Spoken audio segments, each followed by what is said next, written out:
Bonsoir, bonsoir, bonsoir les amis, bonsoir. Ezabiso awa. To solana muke makambo mboka, ba actualité makambo zolekana na mboka. Ok. Mbote bato ya YouTube, bino nyonso bato ya YouTube na pesi bino mbote. Parce que kuna nde bosolaka mingi na YouTube ya osakana te. To solana muke makambo ya mboka, Mwa ba actualité na makambo zali kolekana na makambo na moni awa depuis na sele bino vidéo la fois passée. Na oyo sa non sola muke makambo ya ba mercenaire ya Tshisekedi ya o atindi na est ya Mindele. Na osola makambo ya Fayulu na raconte na ye na comment il s'appelle na Katumbi. Na osola makambo ya bakuluna ndenge nini balobi bakokanga mutambalobi akokanga bakuluna bano pesi bango peine de mort. Na osola makambo ya Kagame ndenge nini asimbisi Félix Tshisekedi touche. To sola makambo ya Nyakeru na association na ye na invitation na ye ndenge bengisi ba journaliste. Et puis na osola makambo ya Amida ndenge nini azali na est de la République kuna na Goma azali koliesa ba orphelin. OK? Bon, na o retardé te parce que na Facebook bino bozaka na bino bata ba retard. Ba vidéo nanga normalement na sala kango na sala ketika la kawa oya komona après mais batu ya YouTube ne bazwaka bati kuna na YouTube. OK? Mbote batu ya YouTube bino nso na pesi bino mbote. Bane ko ba bolingo tolali tolamuki mwana ya Museveni Umuhoza. OK? Umuhoza zali general epai na bango kuna atindeli Tshisekedi message. Alobi na Tshisekedi ke apesi Tshisekedi ti janvier le 2. Ti na janvier le 2 Tshisekedi alongola ba mercenaire o yatie na este de la République kuna sinote akozwa réponse na ye na ndenge elongo bami. OK?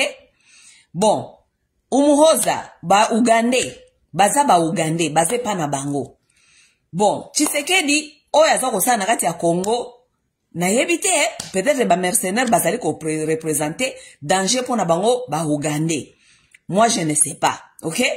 Mais na ndenge ezali wana Uganda apesi Félix ti le 2 janvier alongola ba mercenaire oyo bazo komona kuna na este. Ba mercenaire ba Tshisekedi bino nyonso boyebike Tshisekedi sikoyo akoma na ba mercenaire ya Mindele akenda ko so ba mercenaire nde bakoma ko kengela ye ba mercenaire nde baye ko bunda guerre batwana nyonso Tshisekedi akenda kozwa ba Ugande ba Sud Africain batwana nyonso babunda kuna na babitu ba soda akenda kozwa toyebite basala kanini Tshisekedi akekozwa sko ba mercenaire akomi ko infiltrer bango na este ba mercenaire ne wana Mindele nde babundela ye guerre. Ça veut dire que kuna na este vous pouvez seulement vous imaginer des ordres des alikuna lorsqu'il s'agit de groupes armés oyo soit disant babengaka ba rebelle na ba groupe ba rebelle d'abord na ba groupe armé. Quel désordre. Sikoyo général ya mboka mususu azako tinde la Congo message. Bon, siko Congo, ti sikoyo toyoki pete alobi eloko nini parce que il y a pas longtemps ba Ugandais basala mo ba blague balobake bango bazana armée okiko tambola na Nairobi. To mona kanenge Kenya réagiraki makasi. Ba Ugandais bazaki obligé à retirer ba parole na bango balobaki. Mais sikoyo awa généraux Ugandais altindeli Tshisekedi message directement lobike Tshisekedi apesi ti le 2 janvier. Ti sikoyo réponse musclée ya Kinshasa ezoyo kanate ebanite Tshisekedi abatami na kati ya mbote ma sœur Moné mbote mama Tshisekedi abatami na ye wana totika mais oza message batindeli Tshisekedi na Uganda ok bo sa Tshisekedi bino ba jaloliste Tshisekedi bo yebisa yeke biso tozali kozela réponse nini apesi umuhoza mwana ya Museveni azali général pana bango alobi na pesi Tshisekedi tilede Tshisekedi alongola ba mercenaires ya mindele o atie kuna na este ou bien akosentir makambo ekoyela ye ok baneko ba bolingo tola muka tomoni bazoko poster Amida azana est de la République Amida Chatour mwasi ya Vital Kamerhe azana est azana Goma azali ko lamba ipare ake ko lamba afungoli soki cuisine kuna akolamba balia na ba déplacer tout ça ok bino moko boye ba congolais nge bazali lokola mundele ye moko ayebaki mutu mwindu mundele alobaka ke l'émotion est noire batu mwindu wana basepeli bangwana babandi ko poster en tout cas Amida azakuna azali koliana ba pauvre Amida aye koliana batu na Goma ba déplacer tout ça bande ko ba bolingo boyebi ke Congo wane ko bongate pourquoi parce que l'homme congolais na yebite ezali bon na yebite eza combination ya beaucoup de choses combination ya esclavage combination ya ko lavement de cerveau à partir ya ba religion baye ko laver tellement congolais cerveau congolais atikala kaka mutu ya émotion congolais ata oyibiye $1 million lelo ok lobby pesa kaka mwasi na ya mutu wana yibaki $1 million pesa ye bible yebisa yake ndeko sele bango prière bango nyoso babosani ke boyibaki bango 1 million o boyibe bango $1 million ebele o ifalaki sala balabala o ifalaki basala pona elongola kabiloko na village e yaka na ngona ba ville batu balia bakina bango ko détourner bambongo na bino ya classe. Vous n'avez pas des écoles, vous n'avez ni la santé, vous n'avez rien du tout. Mobali ye Kamerhe aza wana na azana nani na parlement. Yende président wana na parlement. Kamerhe alobaka kaka makambo ezanga tina kuna batika ka jamais kolobake toti kanano makambo tozo koloba soit disant mbongo nyonso ezali kosila na ba effort à guerre to solola nano makambo ya guerre to luka ba solution comme un peuple. Comme ça, makambo nezoko sala mana guerre esila te. Kamerhe azakuna na parlement. Ok? Makambo ya guerre kuna balobela kangote, parce que etali bangote eza kope na bango. Parce que Kamerhe yemoko aya ko présenter biso akendaka na mariage ya James Kabarebe, alors que James Kabarebe, l'homme le plus criminel, parmi bat autres qui jamais ko pardonner na kati ya mboka na biso ba na mémoire na biso ba congolais. Eza na Kagame eza na James Kabarebe, eza na bakunda batware, batwana ba Bosco tangana, ba bomi tellement ba congolais, Kamerhe azali ko azana kilo ya kokende ko yebisa biso ke James akena mariage ya James Kabarebe, mutu aboma ba congolais. Ake kuna azoyebisa biso ke James Kabarebe azali frère na ye et que ye azali na relation ya bien na mwasi ya James Kabarebe abininge mwasi ya James Kabarebe akolisi bana kitoko. Ça veut dire que Kamerhe entretena ba relation na batu baboma kabiso, n'est-ce pas? Bon, mutu ya ndenge wana ye moko na munoko na ye bakoseli makambute ye moko na munoko na ya lobby.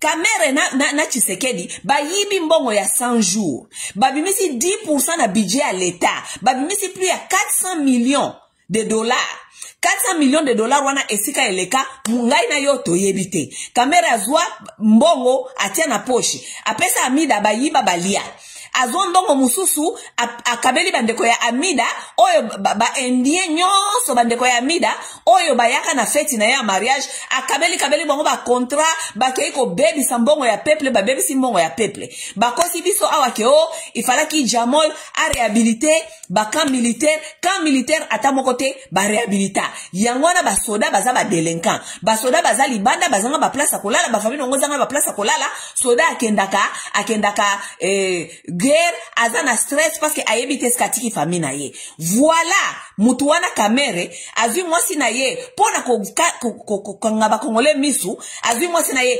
kende mwa $100,000 yangoyo kende tandis que Kamerhe asia yibi so ba million abebi si mboka Yena muninga na Tshisekedi. Azui Amida, Zwambongo, kende kuna, liana bango, kata na bango ba soso, kata na bango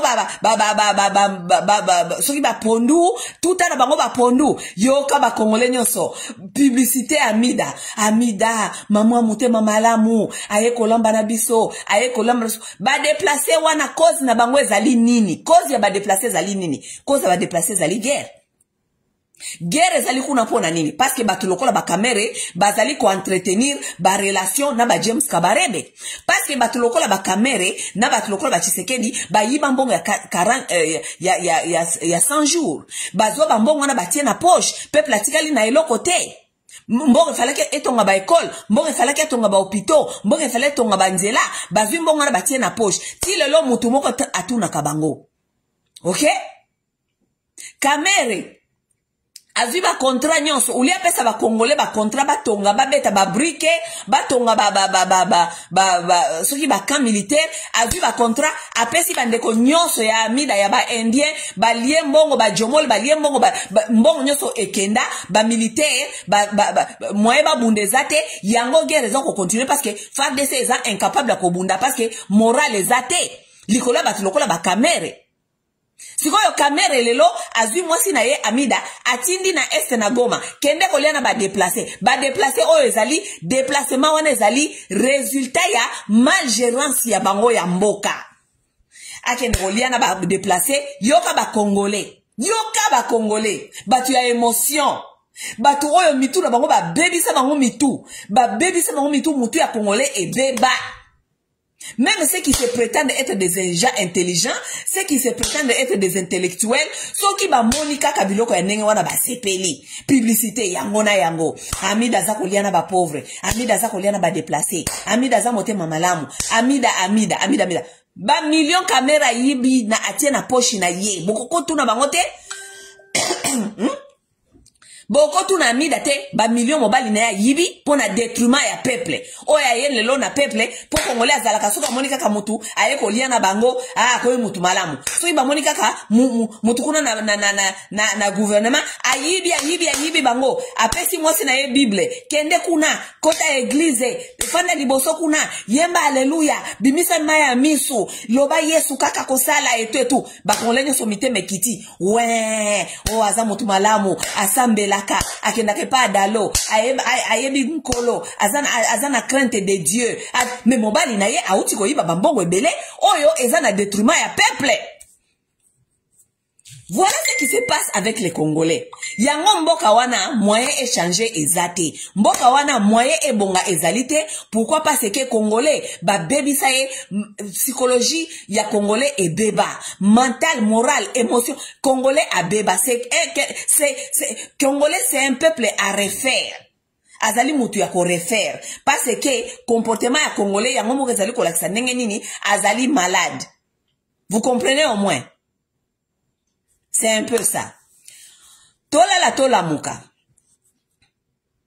To fandi boye Nyakeru abengisi ba journaliste. To moni kuna soki ba 200 journaliste babengisi 200 journaliste. Soki 200 bato baya sikoyo Nyakeru asolola na bango ayebise bango lisusu makambo na ye soki ya excellencia soki babenga ngoni association na ye excellencia ndenge ni bapesa kabana ba bourse bayebisa bango comment ça marche comment bla bla bla tomo na boetala ba journaliste babenda ni kuna lokola ba mbinzo bango nyoso tuku makolo et pas Nyakeru bakende kuna ba mela ba champagne tozali na fin de l'année bana ba Congolais bazana eloko te biloko akolia ezalite na mboka wana eloko moko ya malonga ezalite batu wana babimisi ndenge toyoki balobi pare babimisi plus ya $500,000 na kesi ya leta pona Nyakeru abengisa ba journaliste aliesa bango ba champagne sima apesa mutu na mutu soki chèque soki enveloppe ya $2,000 baza ko sala biloko ndenge wana na mbongo ya leta tanke bana ya ba Congolais ba kolombongo balala kanzala. Vous comprenez déjà? Nyakeru ya o continue ko expliquer ka excellence ya timu kolonini parce que ti siko to yebi déjà ki afungola excellence, n'est-ce pas? To yebi ki afungola excellence ba koma ko soba na mayele nyonso ya Congo ozana plus ya 85% bazio ba memio na poto. Mais excellence efungoma depuis 5 ans siko, n'est-ce pas? Alors que bana ba kende kotanga. Mais Nyakeru ça fait déjà plus de 5 ans. Bana no ya liboso ba kendaka na excellence, ça fait déjà 5 ans. Ça veut dire que pona yo normalement chaque année bana il faut ba kende. Bana oyo ba kendaka d'abord liboso basala déjà plus ya 5 ans kuna. Nanu bazongi te baza wapi. Soki quand même, tolonga ba peut-être OK, a invité peut-être soki ba journaliste wana aya kolakisa bango ba oyo bakendaka ya liboso tour ya liboso wana basalaki ba 4 ans d'université basilisi baye kozonga sikoyo topesa bango misala bango yo présenter biso bana yango sikoyo oyo bazongi. Ça fait déjà 5 ans bazakuna. L'autre na liboso, l'autre na liboso kendaka wana. Excellence et banka ça fait plus de 5 ans. Il fallait déjà bana moko déjà babana déjà kozonga. Okoye ça biso te ke bana wana nyonso kuna na basilicité ba mususu. Pour ese biso ke kaka moko azo sala soki master. OK, vous allez pas nous dire que bango nyonso ndenge bazali wana, bango nyonso ba sala ba master. Non, il faut ça ba mususu basala ki ba 4 ans d'université, il faut sikolo baza na nzela ya kozonga. Bazongi déjà mboka parce que basilicité classe. Où sont ces enfants là? Nyakeru. Bana ya liboso bakendaki na tour ya liboso basali déjà plus ya 4 ans kuna. Université salaka 4 ans. Nano bazongi te baza wapi? Baza wapi Nyakeru? Oza ko expliquer excellence. Combien de fois ko expliquer bato excellence? Combien de fois ko expliquer bato excellence? Excellence biso ba résistant to boya makambo wana excellence to boya yango. Pourquoi? Parce que yo kana expliquer bino parce que na moni ba congolais baza na kati ya distraction et puis ba congolais baza na kati ya émotion na koluka koloba eza na biloko mususu toki ko entertain yango te kokonda koloba ngo parce que ezali déjà dans les faux. Par exemple excellence eza déjà quelque chose ezali illégal. Toki ko fan de la mote émission mobimba to pesa batu namoni pero wana na kolobela émission ya pero na landaki émission ya pero namoni émission ya pero kuna baza ko pesa batu micro batu baloba o soki excellence eza malamu eza ide moko ya bien nini pero tu ne peux pas entertain les gens baya kolobela ka excellence quelque chose qui est déjà illégal. Excellence ndenge ezali wana eza déjà programme moko ezali illégal eza déjà structure illégale. Pourquoi n'a pas besoin que ça structure légale? Parce que la première dame d'abord, cette femme-là, on ne veut même pas la voir. Nyakeru, on ne veut même pas la voir, cette dame-là, ok? Première dame n'ambokaza institution T. Ça veut dire que Nyakeru, d'abord na yebite, na idée nini, akosa la presse, ama na ko invitaka ba journaliste nyonso ya mboka, aya ko ba nakopasa ko masolo, Nyakeru n'est pas institutionnel. Azali ko ya ko expliquer biso, azali ko ya ko expliquer biso excellence to sa na ngoni. So baza na problème na excellence, asa excellence na ye na biloko na ye privé, ça ne nous concerne pas. Akoki ko kidnapper te ba journaliste ya mboka, on dirait sikoyo mboka komi paralysé parce que Nyakeru aliga banda ko yeso makambo excellence. We don't give a shit, we don't give a damn about excellence. Tozali na besoin ba institution et travailler, nani éducation ministère à éducation et fonctionner, bana ba congolais ba kende classe, ba tanga bango nyonso equally correctly. Bon, bana koya koya sabiso te keo bana moko boye soki bazui diplôme ya 80 et tout bangonde bazana droit kotanga ba mususu bana droit ya éducation en qualité te.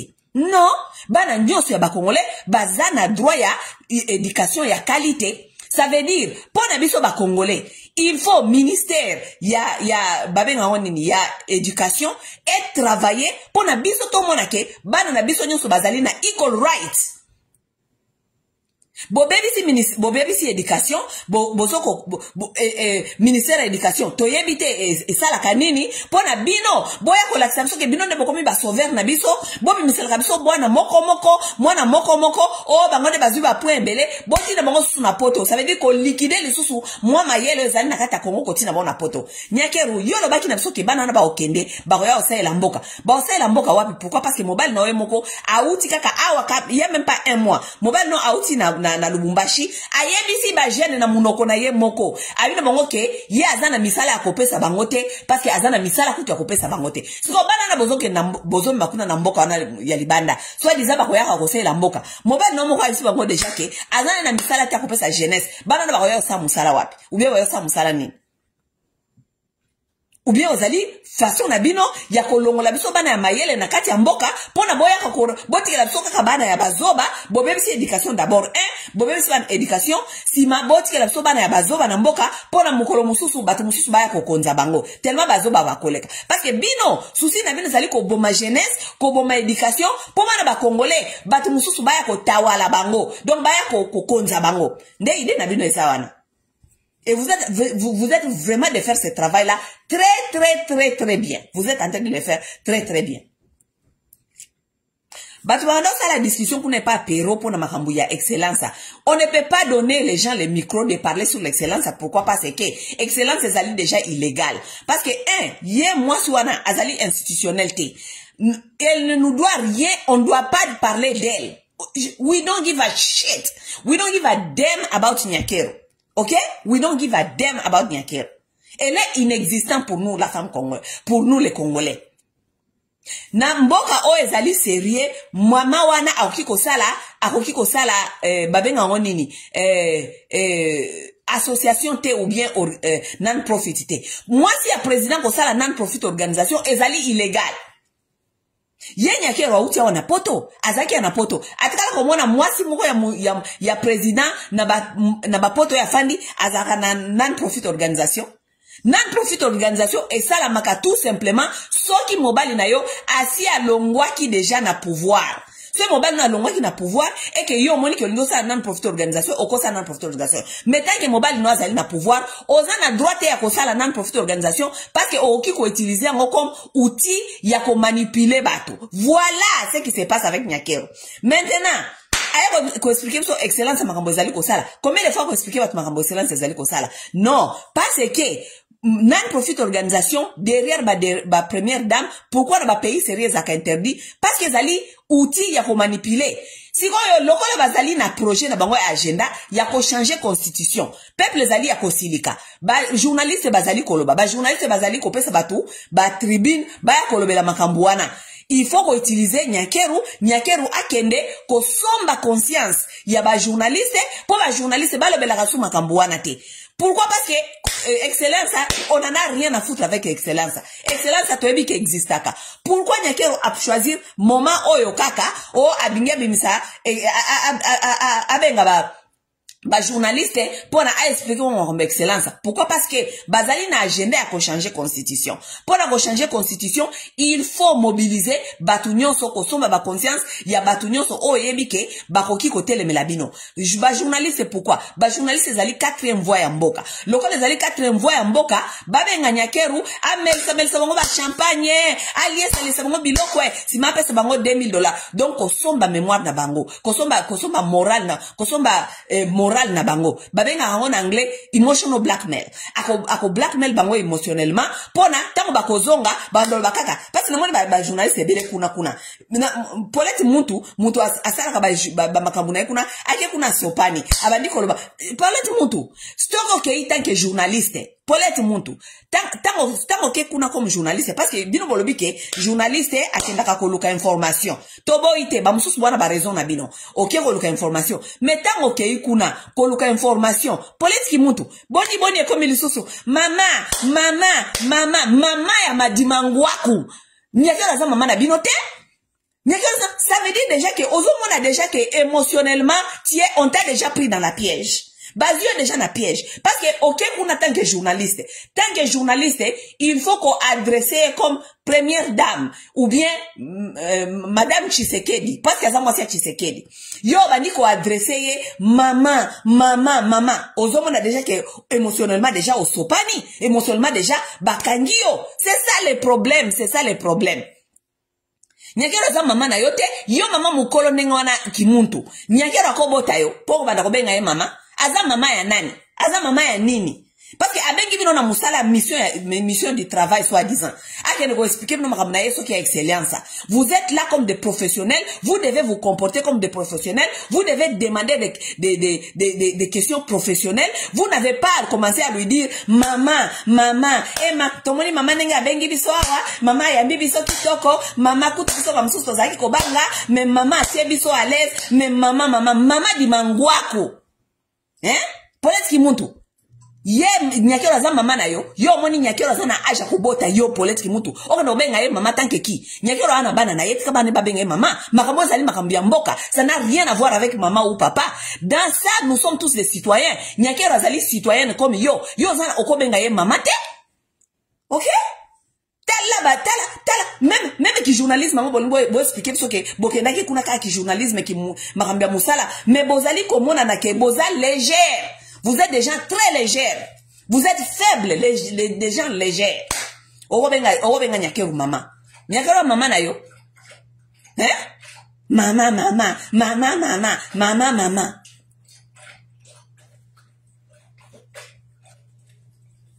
Azui bango so appelle pesa $2,000. Si mabazongi sikoyo, boke ne siko ko sala musala siko ya ko telemela siko mobile na ye, ninga lingo changer constitution to mona bino. Bo telemela ye to mona. Parce que c'est son bibino. Émotionnellement à black bell bino.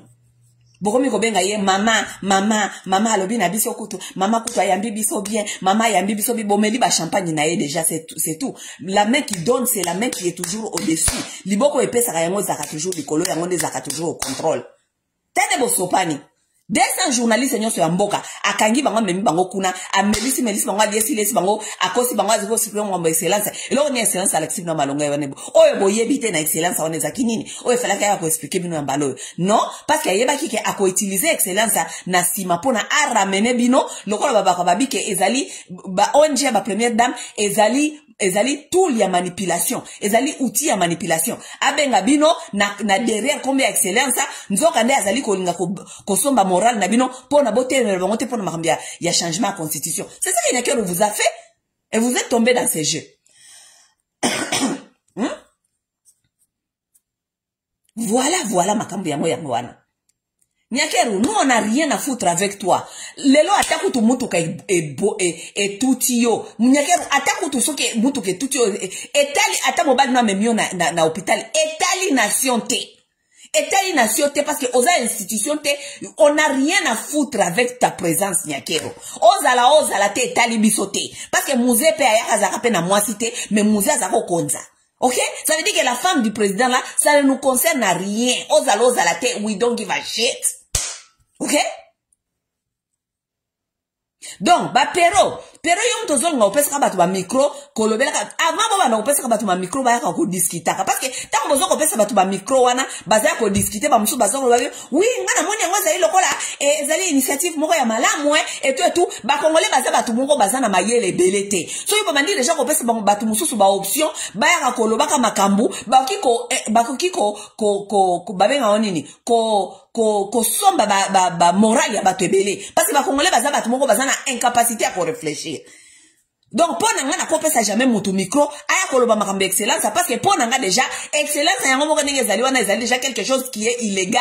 Quelque chose qui est déjà illégal, on ne peut pas en discuter. Nous sommes en train de vouloir ekoufa, ou bien balongo la biso ngoba nettoyer yango. Rien d'autre. On ne peut pas donner les gens un micro, bah, pour discuter sur idée excellence, sur les kitoko za mabe. On en a rien à foutre.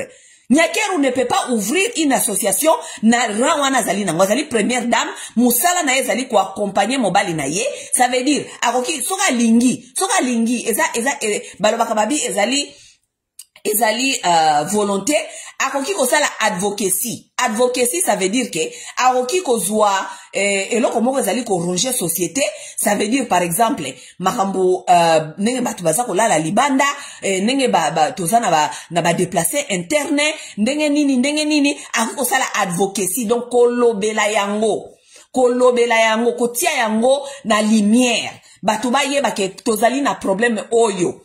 Ok? Biso nyonso société, totie misu tolobi, nzoka ne tozali na problème oyo. Ok?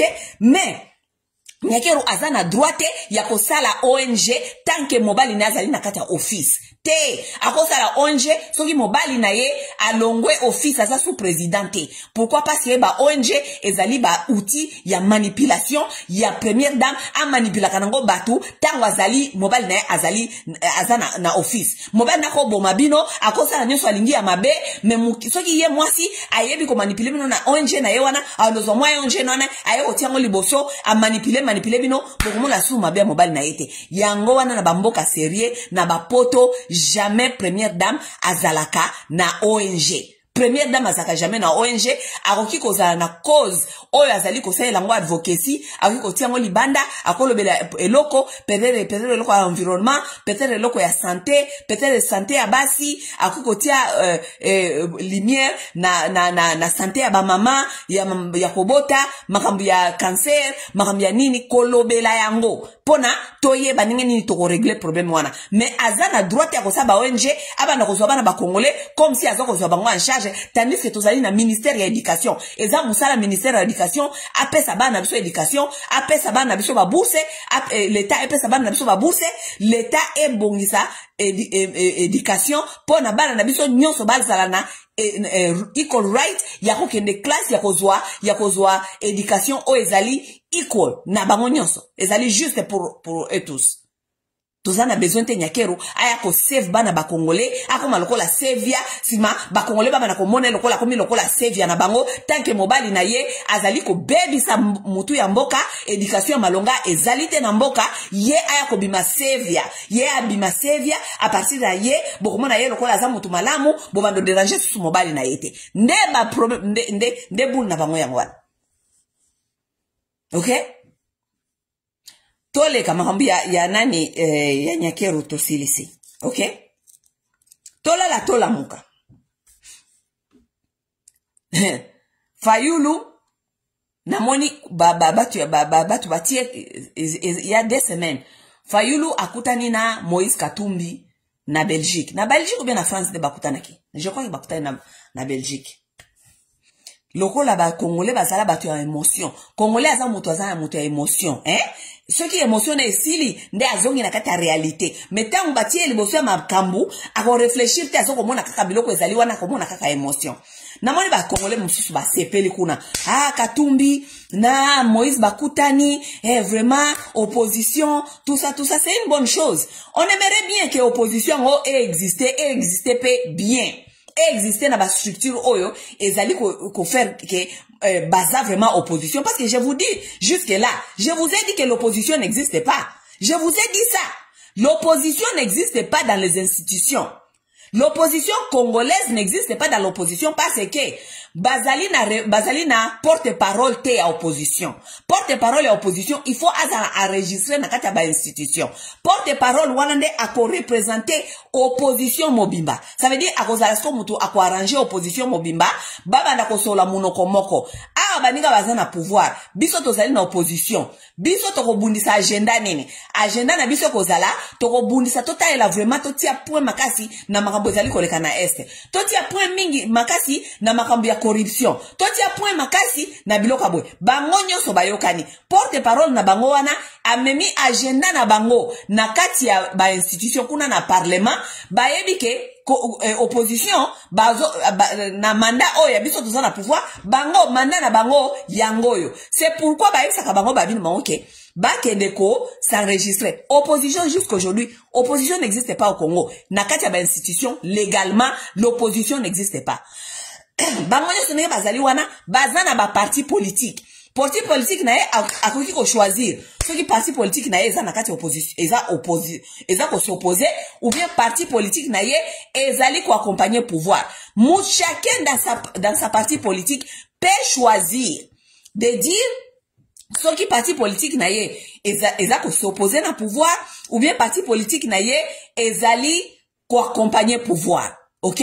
Bosiko bango loko wana ba parti politique ba decidaka. Nga na sepelite ndenge makambo ezali ko kende selon ba raison, peut-être nga na zui ba posete, peut-être nga na moni clarté, peut-être donc ngai parti politique na ngai natikali na kati opposition. Mais en général, l'opposition congolaise n'existe pas. Parce que l'opposition n'est pas enregistrée dans les institutions. Il n'y a aucun bazana porte-parole à opposition te, bazana opposition n'existe pas légalement, ok? Bon, tomoni Katumbi na moninga na Martin Fayulu bakuta na poto. Bakongole ba sepeli. Bo sepeli c'est une bonne chose. Katumbi azana parti politique na ye, Katumbi a pu décider anytime à accompagner Félix comme il avait fait avant.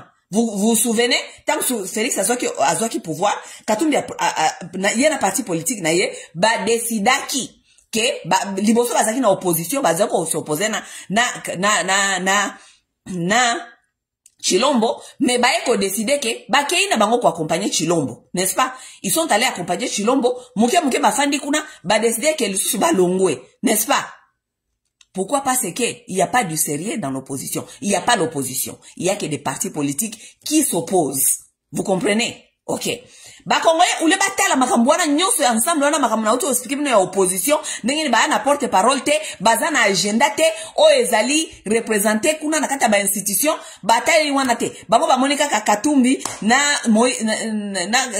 Katumbi na Fayulu ba kutani bango ba sepeli oui opposition zongi makasi to sepeli bo sepeli c'est une bonne chose ko sepela mais tango bokole la paix kozala parce que batu mususu ya ba confusion batu ya chivundu ezali batu ya Martin Fayulu baza batu ya émotion moko ya kosakana te batu ya Martin Fayulu bazali batu moko donc oyokaka ba fanakwiti. Donc les gens qui suivent seulement Martin Fayulu sans réfléchir, sans qu'on réfléchir. Donc réfléchir bango kendaka musika te. Bazaka ka donc ba fayuliste donc ba fanakwiti ya kosakana te. Namoni bango kuna na YouTube. Oh en tout cas c'est bien. Martin Fayulu kaka yende kozala mokonzi. Martin Fayulu akozala mokonzi. Auti ko rateki mokonzi awa lisusu. Deuxième fois yango arateki mokonzi. OK? Bino boza ko reveti siko kaka ki Martin Fayulu akoma mokonzi. Martin Fayulu anakuta ina Katumbi. Siko yebisa ngai soki ata baluba yoka na basala quelque chose ensemble. Soki tokomi na temps ba élection, soki ba élection kozala ka lisusu dans le futur. Boyebisa ngai qui va accompagner qui? Parce que je vais vous dire la vérité. La vérité est que Fayulu accompagnaka Martin Fayulu Moïse Katumbi accompagnaka lisusu Fayulu te parce que Moïse Katumbi a déjà accompagné Fayulu. N'est-ce pas? Oui. Moïse Katumbi a déjà accompagné Fayulu une fois. Ça veut dire que atalelo Martin Fayulu na Katumbi baluba tambola susu ensemble. Boye bakango déjà na mutu na bino lelo bino ba fayuliste. Parce que ba fayuliste boza batu ya désordre, batu ya compliqué désordre. Boye baka déjà que lelo bozo sepela lelo na Katumbi, lelo Katumbi ezali susu Soriano te. Parce que tanga ba élection le kaki awa, bino binyoso bata Fayulu, bolobaki ke Fayulu akisha kolanda Soriano parce que Soriano azali italien azali congolais te, azali mutu ba juif bazali kosalela. Mais siko tango Soriano kutani susu na Katumbi, na Fayulu bo sepeli. Soriano yewa na kutani na Fayulu, bo sepeli, ba Fayulu se bo sepeli. Bolobi eloko te, bo sepeli. Mais tant que tu comme elles sont dans la élection et que Katumbi alobi akende Fayulu alobi akende boex bango ke bo pona mutu moko bino moko lobake Fayulu aki jamais ko accompagner Katumbi sans le savoir que Katumbi ako accompagner ka lisusu jamais lisusu Martin Fayulu jamais au grand jamais.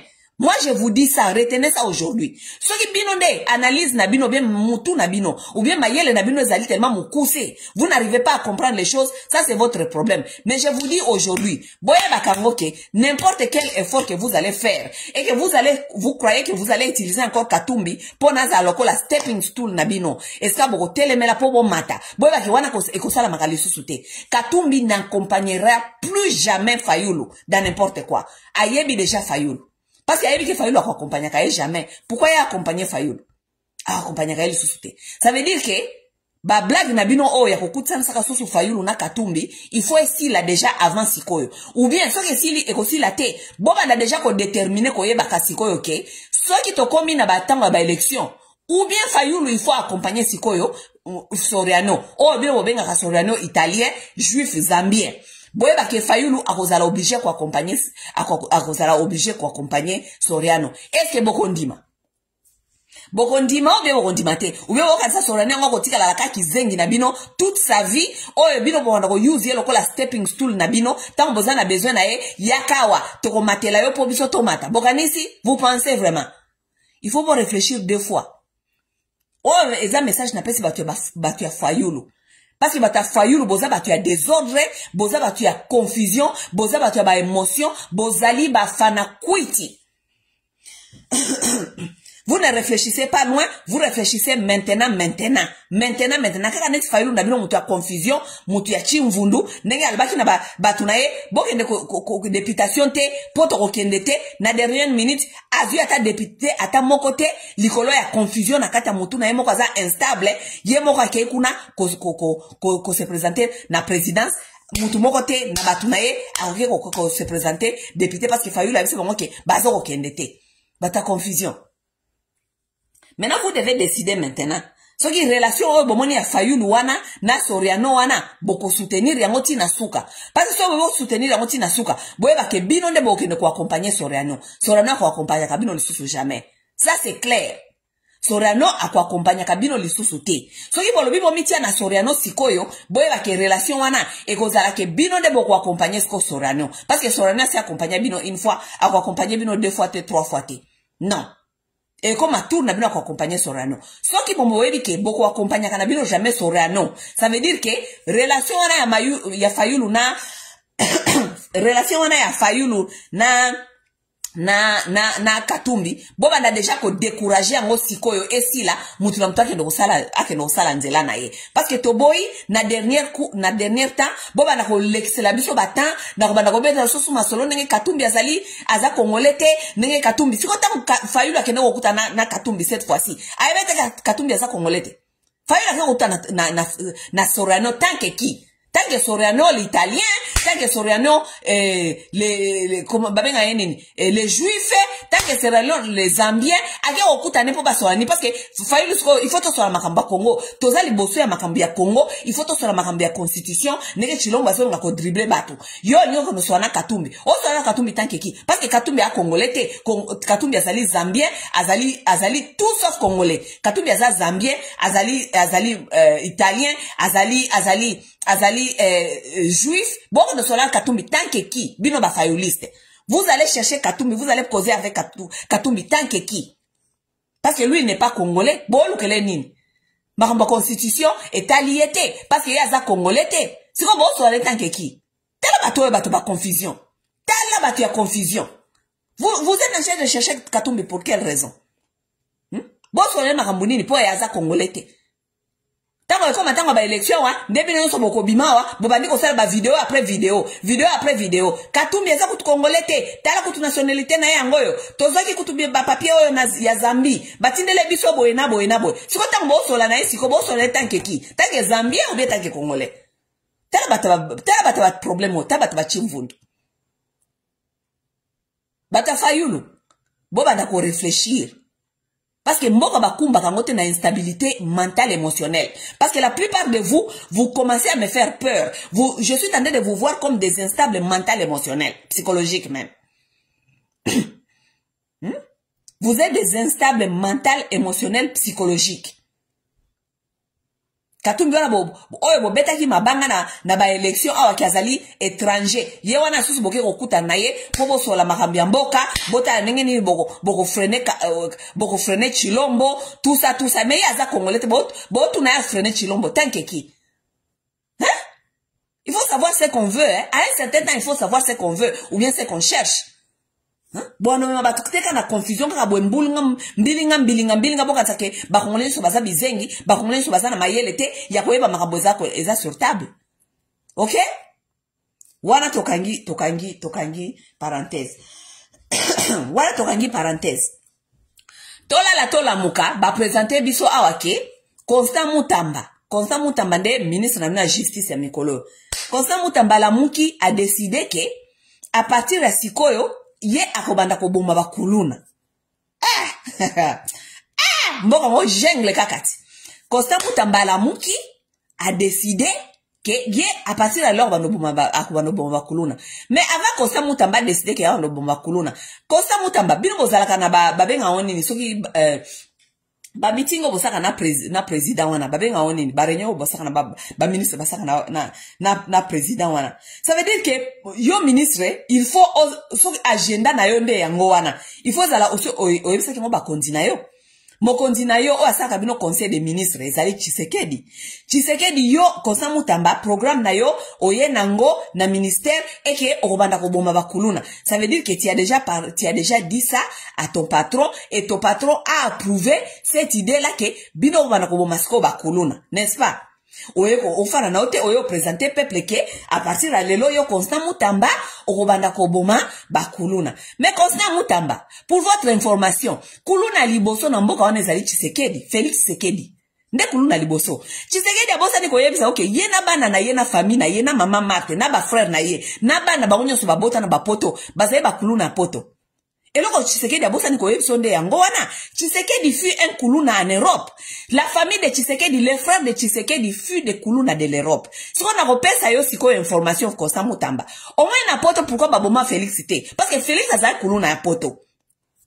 Na poto pourquoi baboma Félix cité? Pourquoi parce que poto est-ce que Félix a outil? Est-ce que ayebi système bien nge salaka? Parce que si tango yo zaki na idée que faut ba na obomaka bakuluna, peut-être parce que nanu yo oza exposé te na ba système mususu na ba mboka mususu nenge ni fonctionnaka. Mais Félix chef na yo azaki exposé na poto ayebi nenge ni poto existaka. Ye fallait azong sayo na droiture. Aye faut que te babomaka bakuluna te pona boyena.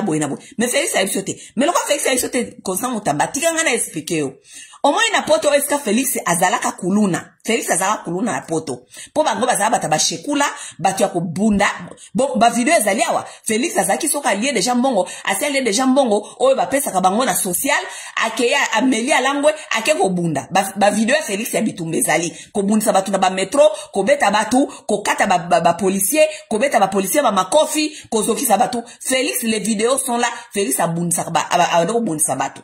OK? Constant Mutamba, Félix donc azaka kuluna ya poto. Poto batika ko boma ete. Na explique pourquoi batika ko boma ete. Parce que na poto toza na système social. Oso comprendre. Na poto toza na système social.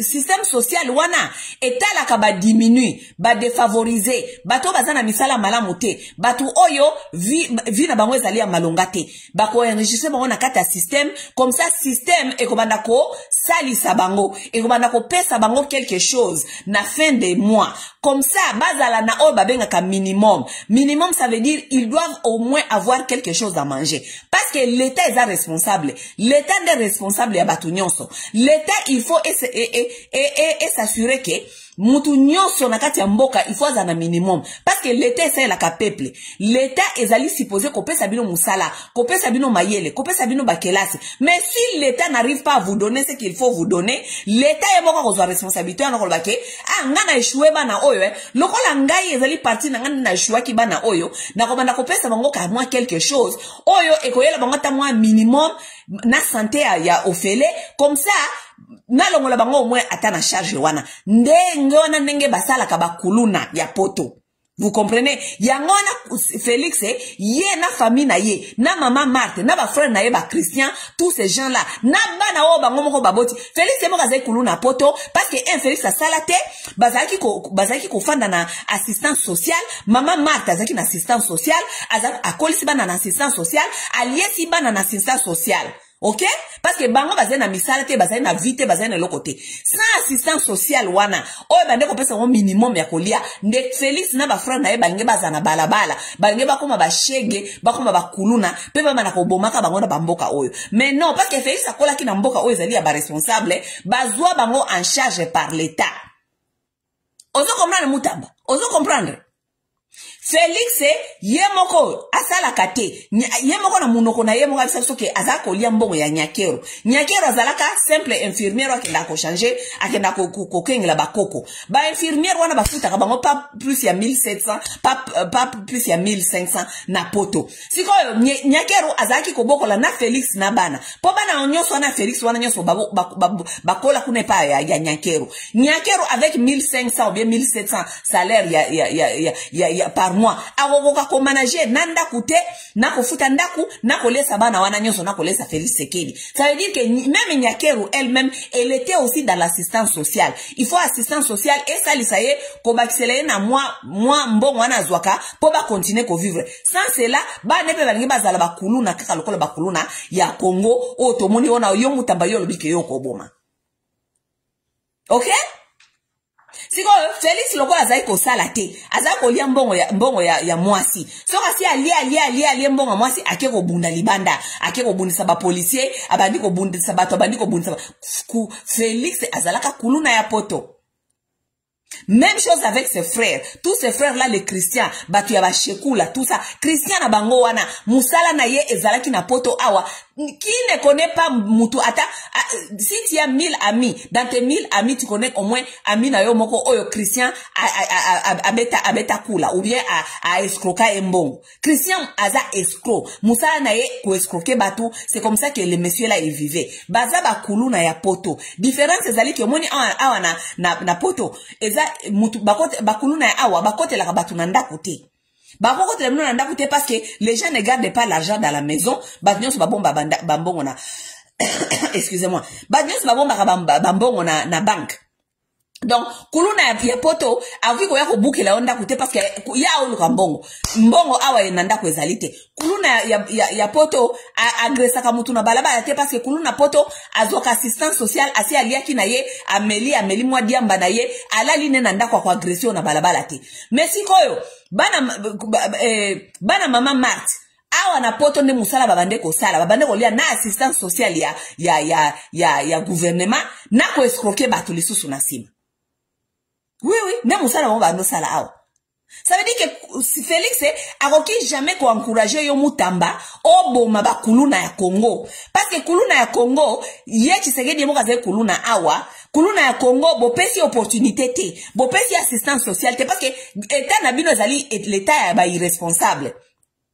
Mbongo wana bimaka na Congo wana mbongo ya wolo, mbongo ya diamant, mbongo ya coltan, mbongo wana nyoso ezali ya biso nyoso ba peuple, biso nyoso il faut to mona clair. Ce qui tozo ko mona clair te, yango wana il faut bozala na oyo babenga ka système ya assistance sociale. Botali population nyoso ezali diminue ba population ezane lo côté, ba population donc papa et lo côté, maman et lo côté, bana il faut pas vivre parce que bana wana bazali ba citoyen mboka wana, il faut bozo bango en charge. Si vous bino lokola bo fait le système, bozo kokate ko zoba responsabilité na bino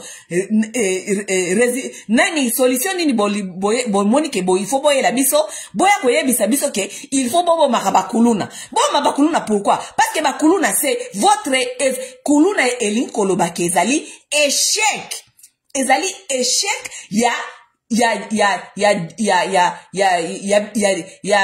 bino ko diriger eza échec.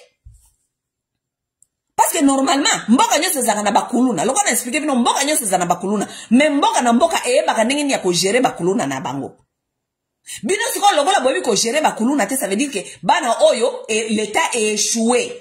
Oui, bana oyo l'état échoué, classe ya malonge ezalite, musale ezalite, ba parents donc génération na génération, depuis ba grand-parents, misale kufa depuis era Mobutu, misale kufa ba kota ba génération la Kabila, misale ezalite ça veut dire grand-parents musale ezalaka te.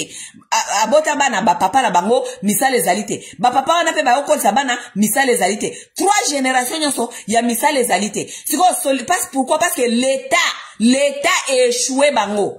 L'état a échoué son peuple.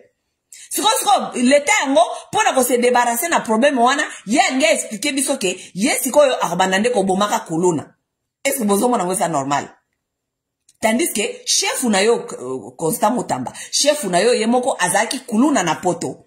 Lokola nalobi ke société na société ezana ba kuluna mais chaque société ebinenge ya ko manager kuluna na bango. Ye Tshisekedi azaka kuluna ya poto. Mais na poto, toza na système awa, oyo bakotia bango na ba assistance sociale. Na assistance sociale, ekopesi bango minimum, oyo ekoti na bango ba vivre, classe ezali ya ofele. Awa d'abord, classe eza ofele. Ça veut dire que, moi na moye penda ko mavuma kuluna penda ya makasi ezalite parce que classe eza ofele. Moboti moko te akoloba kyo, moi na ngai akoki kokende classe te yango aza kuluna. Non, classe déjà eza ofele. Ça veut dire que l'état est vu par responsabilité nango. Parents moko te akoki kopesa excuse que moi na ye akoma kuluna parce que akenda ka classe te, OK? Mais malgré cela, l'état apesi bango apesi bana classe ya ofele. Apesi bango santé ya ofele. Santé a ofele. Mwana moko ta ko kufa azaki na kanda azaki azana santé te nini non santé ezali a ofele. OK? Tozo mato mata ba parana bino so bana misala te assistance sociale ezali wana. gouvernement et ko so mbongo ndambu et pesi ba parents na bino baba na kolesa bino, ça veut dire que malgré bozali ba pauvre bozali te bokoma na extreme wana te ya koloba ke bana ba okenda balabala ko bana ko kata batu ko yiba batu et tout. Pourquoi? Parce que l'état ayebi ko gérer pauvreté na ye na poto awa pour la pauvreté wana te ekoma na extreme et no koma neti obiso to komi na ngona kuluna parce que l'état ayebi ko gérer. Siko bino bozali l'état bino bozali siko l'état ya kuna. L'état ya kuna bokoki ko gérer te siko bolingi bo biso ke lokola bokoki ko gérer te bo fel na mission na bino bolingi siko bo banda ko bomaka ba citoyen mutamba Taka kutu mutamba ngo nenga zali na evite kutu nana wapesa ke ministère mutamba ngo azalo kola déjà mutamba aza déjà na insuffisance déjà ya mayele bona kane mutamba zala ka wana bomona kaza ka mutu ya mayele mutamba nenga zali wana tsoko talika ka mutamba wana ngana na mona baloba makamya mutamba mwa ebele bona na internet o mutamba jeune mutamba ko bimisa aye ko structurer justice natala ka mutamba ngo une fois bona photo ngabi me muto azomona na déjà que ya ça ne va pas, je ne sais pas qu'est-ce qui se passe. Mutamba nenga zali azomona déjà que za na insuffisance ya mayele mutamba za lokola mwana wa belaka kwa shokoro omoni bana ba belaka ba kwa shokoro ya makasi na bomwana. Oui. So botali mutamba nenga zali morphologie na onde mutamba abelaka kwa shokor ya makasi. Siko omoni mubana ona bazaka suka abelaki kwa shokor telme umelaki tangu baye ko zongi saye na santé abimaka lokola mutamba. Oui, abimaka lokola mutamba. Omona boye mutu moko boye za lokola ozo comprendre te za mutu ya ndenge nini, oko comprendre te mutu oko comprendre te za ndenge nini. Na basuki moko yako bimaye boye lokola kaka ya mutamba. Bana o ba survivre la koshokor baza lokola ba mutamba. Oui. Mutamba yebisa patron la yo Tshisekedi loba na ye ba uti ko expliquer nga ke yo moko nengo zali wana Félix Tshisekedi ozalaka kuluna ya poto, mais parce que poto eza organisé, poto ezali na ba dirigeant, poto eyebaka ndenge nya ko handle bino. Na poto awa tozalaka na ba public kitchen, ça veut dire eska balie saka ba homeless. So ozali homeless oko kondo kokotela mutu na ndako toko ndoloka biloko kolia, oko déranger mutu na balabala toko ndoloka kolia parce que l'état esala ba cuisine publique. Ba pesa ka mbongo kuna, OK, l'état epesa ka mbongo kuna balamba, mutu atozali homeless ato choisir ko zala homeless olala kalibanda. Mais oyebi ke okoleka na public kitchen bakopesa yo lunch, breakfast, dinner, bakopesa yo kolia. Ok, ne ko déranger batu na balabala te. Oui, kosa mutamba. Yebisa Félix ndenge wana. Yebisa eke ye Félix. Non, ye mama Marthe. Félix bandeko na ye nyonso. Bango nyonso bazalaka bakuluna ya poto. Oui, bazalaka bakuluna na poto, mais poto yebaki nde ko manager bango. Bango bazalaka bakuluna poto. Na poto mutu moko tatikala ko boma bango, muna poto ate mutu moko tatikala lobake, bazaba inutile na société, po baliaka mbongo ya gouvernement, bazaba inutile na société parce que baye ko bota tala ba nebele po papa Tshisekedi abota tala ba nebele lokola infection ya sili. Aboti ba nebele na poto lokola infection ya sili, aya ko tikela bango charge ya gouvernement. Mutu moko ta bomaka bango mutu moko ta bomaka bango, l'état zwaka bango en charge. Oui, Tshisekedi abandi ko bota bana na ye nakati ya kishege, nakati ya kikuluna awa na poto. Po asala kate aliaka mbongo assistance sociale, mamani aliaka mbongo assistance sociale, bafani wana nyonso bana Tshisekedi. Bana ya Tshisekedi wana nyonso boli bango ndenge babotama wana. Bango nyonso babotama nakati ya kikuluna. Oui, Tshisekedi azako bundaka libanda, azako betaka basoda, bafani bazako botama. Oui, bafani bazako botama, ba mama na bango ba okende ko assistance sociale, bazako lia assistance sociale, matama wana nyonso ya fani wana, na elongi wana ekomela fani lokola bulldog, nyonso bimaka na kati ya kikuluna ya assistance sociale, bango bazako lia ka mbongo ya gouvernement. Fani, tolobeli papa na ope mingi, tolobeli papa na o mingi, papa na zoko yoka te, tolobeli mwasi na nyankeru, baza ko yoka te, mais bango tozo comprendre déjà papa na ona mama na yo, baza na insuffisance ba capacité ya ko comprendre des ate, mais yo mwana na bango na ilongo lokola bulldog, te tata na yo, rappelez tata na yo, ke azalaka yepe kuluna ya poto mutu te abomaka ye, rappelez tata na yo bongo. Ese papa obosa ni ke biso pe na poto tozalaka bakuluna. Famille biso mobimba banda na mama Marthe biso tozalaka bakuluna ya poto. Soki poto te ezako pesa biso moi assistance sociale nde biso nyoso pe tozaki na balabala tubando botola pe batu basaki poto zena nzala poto zena misala te bino so bozaki bakuluna poto fani obosani rappelez papa na yo bongo rappelez papa no ki bozaka bino so bakuluna poto ça veut dire que makamwana wa so ko bumaka so bakuluna wane ko simba te parce que constant muta ba peut-être aza inconscient mais tata na yo na mama na yo nyakero ba yebi ke bino pe bozaka bakuluna poto mututa bomaka bino. Et donc, au boy panier, ba obaza kuna na Congo. So, bo pesi bango assistance sociale, bo pesi bango biloko kolia, bo pesi bango santé kelasi, babano, ata bazana misala te, mais bo pesi bango kaka mwa ba food stamp wana, babano kote na mwa batute. Babano kolia biloko, bo pesi bango, si mabalali nandako. Mais loko la bino bo monike, il faut bo lia mbongo nyonso ya Congo ya bino, ya bangote, ya bino. Papa na wa yi ba détourner, azo mbongo nyonso yena ba masa na ye, bati yango na ba poche na bango, po ba kuluna ba bimakali bana bo bana ko sa ski bono ba kuluna. Wana bo beti mabe makasi, mabe makasi. OK Fanny?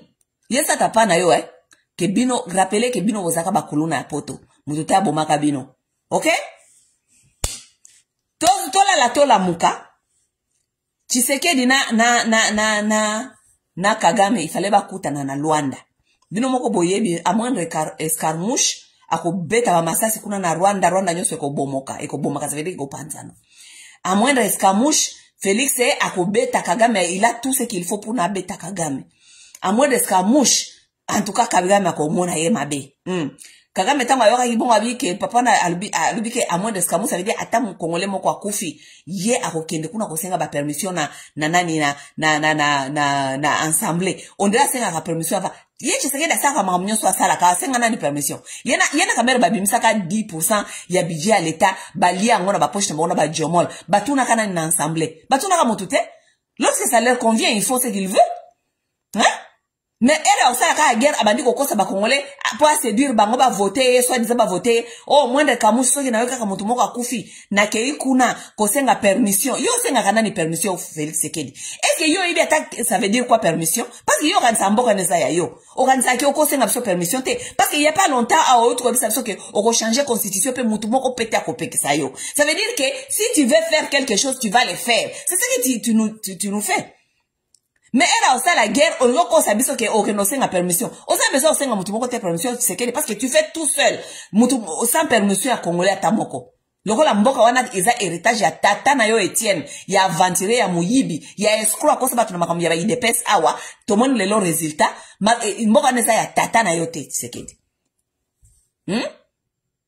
Sima alobi oh soki afanda kiboye azaki na volonté mais Kagame ayo comprendre que Kagame asa na volonté te Kagame azali ko chuba ye na mukongo e yango wana yena Kagame kutu bakokuta na kalisusu te yena Kagame bakokuta na kaka na lola alobaki makamona nyoso biso nso na matona ce qui est bien pour Tshisekedi mututa lobela kaye oba comme ça so toyoka ki pare Tshisekedi alobi te makambo Tshisekedi ipara aloba kezaka te makambo Tshisekedi yemo ga yaka koyebisa biso makambo nyoso biso tolobaka Tshisekedi alobi excusez-moi ezali makambo Tshisekedi yemo ko auti kolobela biso na monoko n'est-ce pas akuta na suna Kagame te jamais akuta na kana lola mwende skamush akokende kuna akobombarder Kagame akoboma Kagame akobeta ye il a tout pour le faire OK.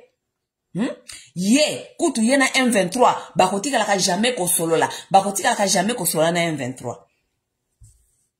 même pas une année plus tard les messieurs to bandiko yoka bandiko lukaba négociation akeno kosolola na Kagame n'est-ce pas il y a une semaine awa bazaki na rendez-vous soit disant ye na Kagame bakeno okuta na Luanda po basolola makambu ya instabilité na est. Tola muka, Kagame a monanite, Kagame a yete. Ba Congolais, oh. Si konga na ngana lo babouye, makambia ko kama wane zalite, toko kama wate Kagame a yate. Pourquoi parce que, bon, Tshisekedi, c'est un homme qui n'a pas de dignité. Au moins, moutou aseso kazana dignité te, moutou moko tako respecter azali. Parce que yo moko zana respecter. D'abord, c'est un homme qui ne se comprend pas. Il dit tout et son contraire. Lui-même, il dit tout et puis il fait encore son contraire. Personne ne peut te respecter à ça. Les gens respectent les hommes qui ont leur parole. Si vous avez vu que sala, si vous avez vu que sala te kanga munoko na yo fanda calme. Kolobate que sala tango vous avez vu que sala te. mutu moko te spécialement na niveau ya kozala chef de l'état mutu moko te akopesaka yo susu respect sikoyo tozokamwa te pourquoi Kagame aye te parce que Kagame alobi ke atindi Félix akende kosolola na M23 tokamwe pourquoi Kagame azali kotinda Kagame Félix akende kosolola na M23 mais Kagame atinda Félix akende na M23 pourquoi pas parce que Félix yemoko batuna ye na Nairobi ba M23 ye alobaki ba M23 baza ba congolais sikoyo Félix soki M23 azali kobunda sur notre territoire olingi Kagame ya okota na kati pona ni parce que Kagame aza Rwandais olingi Kagame ya okota na kati ya makambu ya ba congolais pourquoi parce que yo moko na Nairobi o asimaki oyebisi uhuru oyebisi batu nyonso ba dirigeant nyonso bazalaki kuna batunyo babi na yo est-ce que M23 azali ba congolais beza ba Rwandais yo moko na munoko na yo o répondra ba chef de l'état wana nyonso oyesi mongo ke M23 ezali ya ba congolais sikoyo M23 ezali kobundisa lelo na este bakangi ba territoire sikoyo Kagame yona et Kagame bosola sur quelle base bosola sur quelle base bosola sur base M23 beaucoup sur base M23 te parce que Kagame azali ko reconnaître M23 te yo on reconnaîtra M23 lobi ke bazali ba congolais ça veut dire que oyebisi batuke problème ya guerre oyebisi batuke problème ya guerre ezali problème inter-congolais congolo ça veut dire que Kagame occupé koya na EPT pourquoi parce que le problème M23 est allié pourquoi parce que yo ebisa ki batunyo sokuna ke problème ya M23 ezali problème congolais ça veut dire M23 ezali ba congolais bazana kanda bazali ko revendiquer yangana bazali ko bunisa gouvernement bango ça veut dire que ata soki Kagame komi aza absent et ko ça ngolo côté et ko déranger motuté pourquoi parce que ezali ba congolais entre bango de bazali ko bunda selon vous si c'est qu'elle selon vous ça veut dire que Kagame a raison ya koyate. Pourquoi parce que Kagame a koya kokota bitumba ba congolais pourquoi? Parce que yo moko Tshisekedi selon toi ba M23 baza ba congomani. Selon yo Tshisekedi yo na batuna yo depuis besoin qui pouvoir nakata munoko na bino vous n'arrêtez pas à nous dire tous les jours que bon, biso il faut pe tolongola FDLR donc interahamwe tolongola bango na kati armée na biso. Félix toi-même tu dis ça dans ta bouche que il faut tolongola il faut to régler le problème interahamwe. Félix il dit que nous devons régler le problème des FDLR. Ça veut dire que Tshisekedi ozali ko reconnaître makambu oyo Kagame alobaka pourquoi aza na kati ya Congo parce que Kagame prétexte na ye pourquoi azalaka na Congo tilelo parce que les génocidaires interahamwe avaient traversé et ils sont toujours au Congo et ils sont toujours en train de déranger son état. Ça va déranger Rwanda selon Kagame. Selon Kagame, ba interahamwe ba FDLR bazalaka toujours na kata Congo, bazali kuna ko se alimenter pona baya ko déstabiliser. Yango ye Kagame pona ko se protéger ayaka na frontière et puis akotaka pona ko yako bundisa ba interahamwe. Ba Congolais te mais haka nende ko luka ba interahamwe selon Kagame. Siko yo président de la République congolais oye ko confirmer makambo oyo Kagame alobaka pourquoi aza na Congo olobi ke oh non biso pe il faut to sala effort toye bako longola ba interahamwe na kati armée déjà oye ko bisa batu déjà ke ba interahamwe ba na kati armée comment est-ce que ba interahamwe bakota na kati armée ça veut dire que yo za commandant suprême ozali ko reconnaître que na armée oyo ya yo dirijaka ozana ba interahamwe ça veut dire ba FDLR batu ba commettre génocide na Rwanda. Déjà, ça c'est un problème. Tshisekedi, yo sa commandant suprême, tu es en train de confirmer les choses comme ça. Si on yebi sangai, tant Kagame alobi kakoya na Luanda te. Kagame na Luanda kosala nini? Pourquoi pas c'est que toi tu as déjà reconnu que dans ton armée, donc toi tu diriges, donc toi tu es commandant suprême, et que bozana ba interahamwe kuna, il faut olongo la bango. Si on lit Kagame ako susunini, parce que ses revendications sont claires. Ba interahamwe, bazana kati armée, bazakuna na est de la République. Qu'est-ce que toi tu n'as qu'à faire maintenant? Toi tu n'as qu'à faire quoi? Bundisa ba interahamwe, longola ba interahamwe, longola bango, Kagame il n'a plus rien à te dire, parce qu'il t'a déjà dit tout. Il t'a déjà dit tout, selon toi Tshisekedi.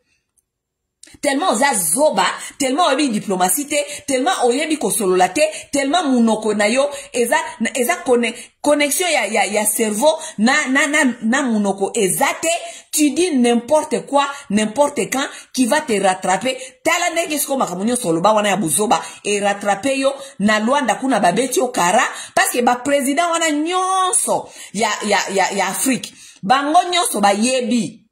Parce que yo moko lo bango na munoko na yo, Félix. Bango nyonso ba yebi ke yo zana ba interahamwe na kati armée na yo. Ça veut dire que ozali ko héberger batu oyo ba boma batu na Rwanda. Donc ba président nyonso ya Afrique ba yebi bongo. Ça veut dire que pona bango Kagame azali na légitime défense. Pona bango ke Kagame azali na légitime défense parce que Kagame ayaka ndeko landa ba interahamwe. Pona ba président wana nyonso wana ya Afrique wana ba yebi ke Kagame makambi ya M23 etaliete parce que yo moko Tshisekedi oloba ke ba M23 bazali ba congolais. Ça veut dire que l'histoire de M23 ne concerne pas vraiment Kagame. Pourquoi? Parce que ezali problème na bino interne ya ba congolais congolo. Pourquoi siko bango ba s'inquiéter? Dites-moi, ba président na msu ba ko s'inquiéter pourquoi? Ba ko s'inquiéter parce que M23 tozo buna na M23 ba ko s'inquiéter te. Parce que ceux M23 ezali ba congolais, bazali na droit ya revendication, ya ko sepelate, ndenge mboka na bango ezali ko marché, ça veut dire bazali na droit ya ko revendiquer. Bato mboka mususu ba yo kota na kati te parce que ezali problème congolais congolo. Eza problème na biso, tozali ko buna entre biso na biso, ça veut dire que biso moko nde to aussi lisango. Tala ndenge Félix tala ndenge Félix abebisa biso mboka. Tala ndenge Félix abebisa biso mboka. Kagame akoyate? Ayo sani. Aya boso na mama interahamwe. Oh, yo moko zali ko reconnaître ke ozana ba interahamwe. Yo nde commandant suprême, mais nakati armée na yo donc bato oyo dirige ka ba interahamwe ba nakati. Président Mobimba alobi makama ndengwana.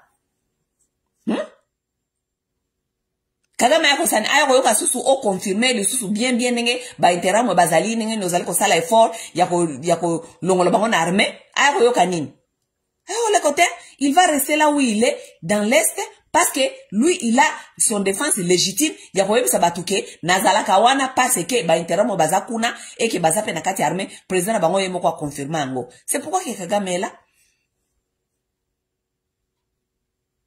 Et ça faute à Kagame te. Et ça faute ya ba Congolais, na ba dirigeant na bango ya ba zoba. Lorsqu'on a des dirigeants qui ne sont pas intelligents, qui sont moins intelligents, qui ne savent pas ce qu'ils sont en train de faire, qui ne savent pas ce qu'ils sont en train de dire, voilà les résultats. Résultats n'y sont des yangowana. Ok? Nde makambi ya Luanda. Donc, na makambi ya Luanda, Kagame ayate, Kagame d'abord s'en fout de vous. Kagame yazata kunate, Kagame lui, il s'occupe de son peuple. Il s'occupe de son peuple Tutsi. Les restes, vous, les Bantous, les Congomani, na ba Bantous, mususu bazakune pa inaye, soki ba utu kuna, etali ata Kagame ata mukete. Agenda Kagame zali ya ba Tutsi. Lui, il doit sauver son peuple. Si vous, les Bantous, vous n'avez pas encore compris que chacun doit savoir que Moutamti faut sauver Batunaye et Talibino. Ça, c'est pas son problème. Oui. Ça, c'est pas son problème.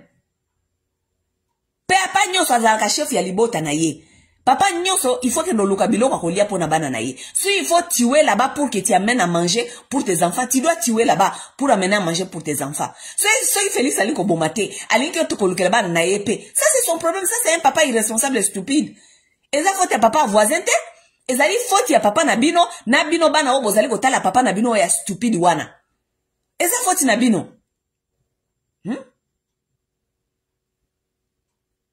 Bon, pour le Kagame na Félix Nakanisi, vous avez compris. Ça veut dire que la guerre ya est lelo. Bobo sana ba négociation, bobo sana je ne sais pas, bakutana. Félix connaît ce qu'il est en train de faire et puis Félix a yebi ke na manda na ye a osane lo côté donc ezali ko bomela biso temps. Félix a yebi ke he's killing time. Azako bon matin, ta kende le kanoki, ayo afandi siso na ba discussion ya soki ya constitution non changer, to kofana na kata makambo, ina ne momba to ndise makambo, ina ne lekelie. OK? Si ma collègue je ne pourrais rien faire. Non, je ne pourrais rien faire parce qu'on était en train de discuter. Alingi to s'engager na makamuro ya ba discussion. Oye comme mamboka ici comme côté pour na azaku azama yelete, il ne sait pas quoi faire. Donc à bon matin, tant eleka, tant kufa. C'est ça Félix Tshisekedi. Muto ko bon matin. OK? Pour na ko sikri ça, et là comme ça na mona ki na actualité semaine oyo. Ezaï semaine oteya semaine depuis Bemba alekaki na Top Congo. Alobaki ke basango excusez-moi. Il paraît basango Tshisekedi a payé bango 40 millions de dollars pour na basala ba œuvres sociaux et que basango ba liembongo wana nyonso ba éviter ce que lekaki. Nous avons tous vu ici ndenge basango pardon. Ndenge basango ba je crois that chole ou bien somebody. Aye ko répondre Bemba kolobake bambongo ba pesa ki bango eza même pas 50% même pas 40% ya mbongo o Bemba ya lobaki mais bambongo wana batiaki yango na kati ya misala ya ba église tout ça. Voilà ce qui se passe, hein? Voilà ce qui se passe. Tant nazo ko yesa bino ba congolais na bino na yebisa bino kala depuis kala na sala ba émission kala ko yesa bino na bino que vous devez comprendre le système. Congolais za muto émotion soko mekika kolobele loko boko a monika ka moi émotion na ekoti na kati alingi soko yoka le reste te. Congolais za muto émotion. Na yebisa bino kala na sala ba émission belé kala na yebisa bino na bino que lorsque les blancs sont venus coloniser l'Afrique. Avant bindele bayaka avant ils ba retrouvaka résistance ya makasi ya bakoko na biso. Parce que bakoko na biso bazalaka ba guerrier. Bazaka ba guerrier babundisaka bango bakimisi bango bazongi. Baye vous comprendre que non, on ne peut pas envahir ces peuples là ko coloniser parce que azana makasi. Alors qu'est-ce qu'il fallait faire? Il fallait ko kende ko étudier façon ya sika ya ko zonga. Pona baya ko s'installer, ko s'infiltrer. Normalement na obengo infiltration. Comment venir s'infiltrer maintenant sans résistance? Alors bakenda ba étudia nde omoni siko tama mindele po ba mindele o bayaka na Afrique bakenda ka pe partout na monde bakenda ka ba Inde bakenda ka ba Chine bakuta ba résistance ya kosakanate, n'est-ce pas? Mais ils sont allés étudier une autre façon ya ko venir sans ko lakisa ke baye ko sala invasion bakenda ko créer ba religion siko baye babandi ko tindela batu ba mercenaire pas ba mercenaire mais ba missionnaire. Babenga ba missionnaire batinda ba missionnaire partout na monde ba missionnaire baza batu moko baza doux baza ba sage d'abord les hommes qui portent les robes. Vous vous rendez compte? Ce sont les hommes bien, les hommes qui portent les robes, ils sont pas violents, ils sont gentils, ils parlent avec des petites voix, ils sont pas méchants, ce sont des gens bien, ils sont pas venus avec les fusils. Bayeka kana Bible to sangana to sola makambia kitoko to sola makambia nzambe to sola kaka makambia kitoko. Les missionnaires étaient aux missions. Bino ba congolais lokola boyebi histoire te bolinga pe kotanga histoire te parce que ça vous fait peur. Boya kubaya ko bisabino ke makambu na bino baye ko bisabino eza makambu ya nzambe te eza makambu ya invasion. Lokola bosi bo se faire convaincre que eza makambu ya nzambe.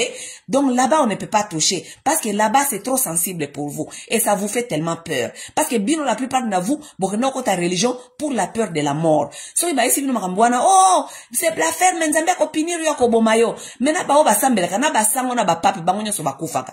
Tant bapape bakufa po basai lisomo nini parce que bango bayebi nzambe balata ka barobe bayebi masumu te siko bango bakufa ka pona nini parce que biso batotolinga makambwana te nzambe punition na epo na biso zala kaliwa ondre ya bino punition zala ka mususu ya bino punition to mona ka te nzambe alobi yo longwa ka kemba moko sote kende na lola te bino peka kaliwa siko la plupart de bino bokena ka religion pona ko banga liwa.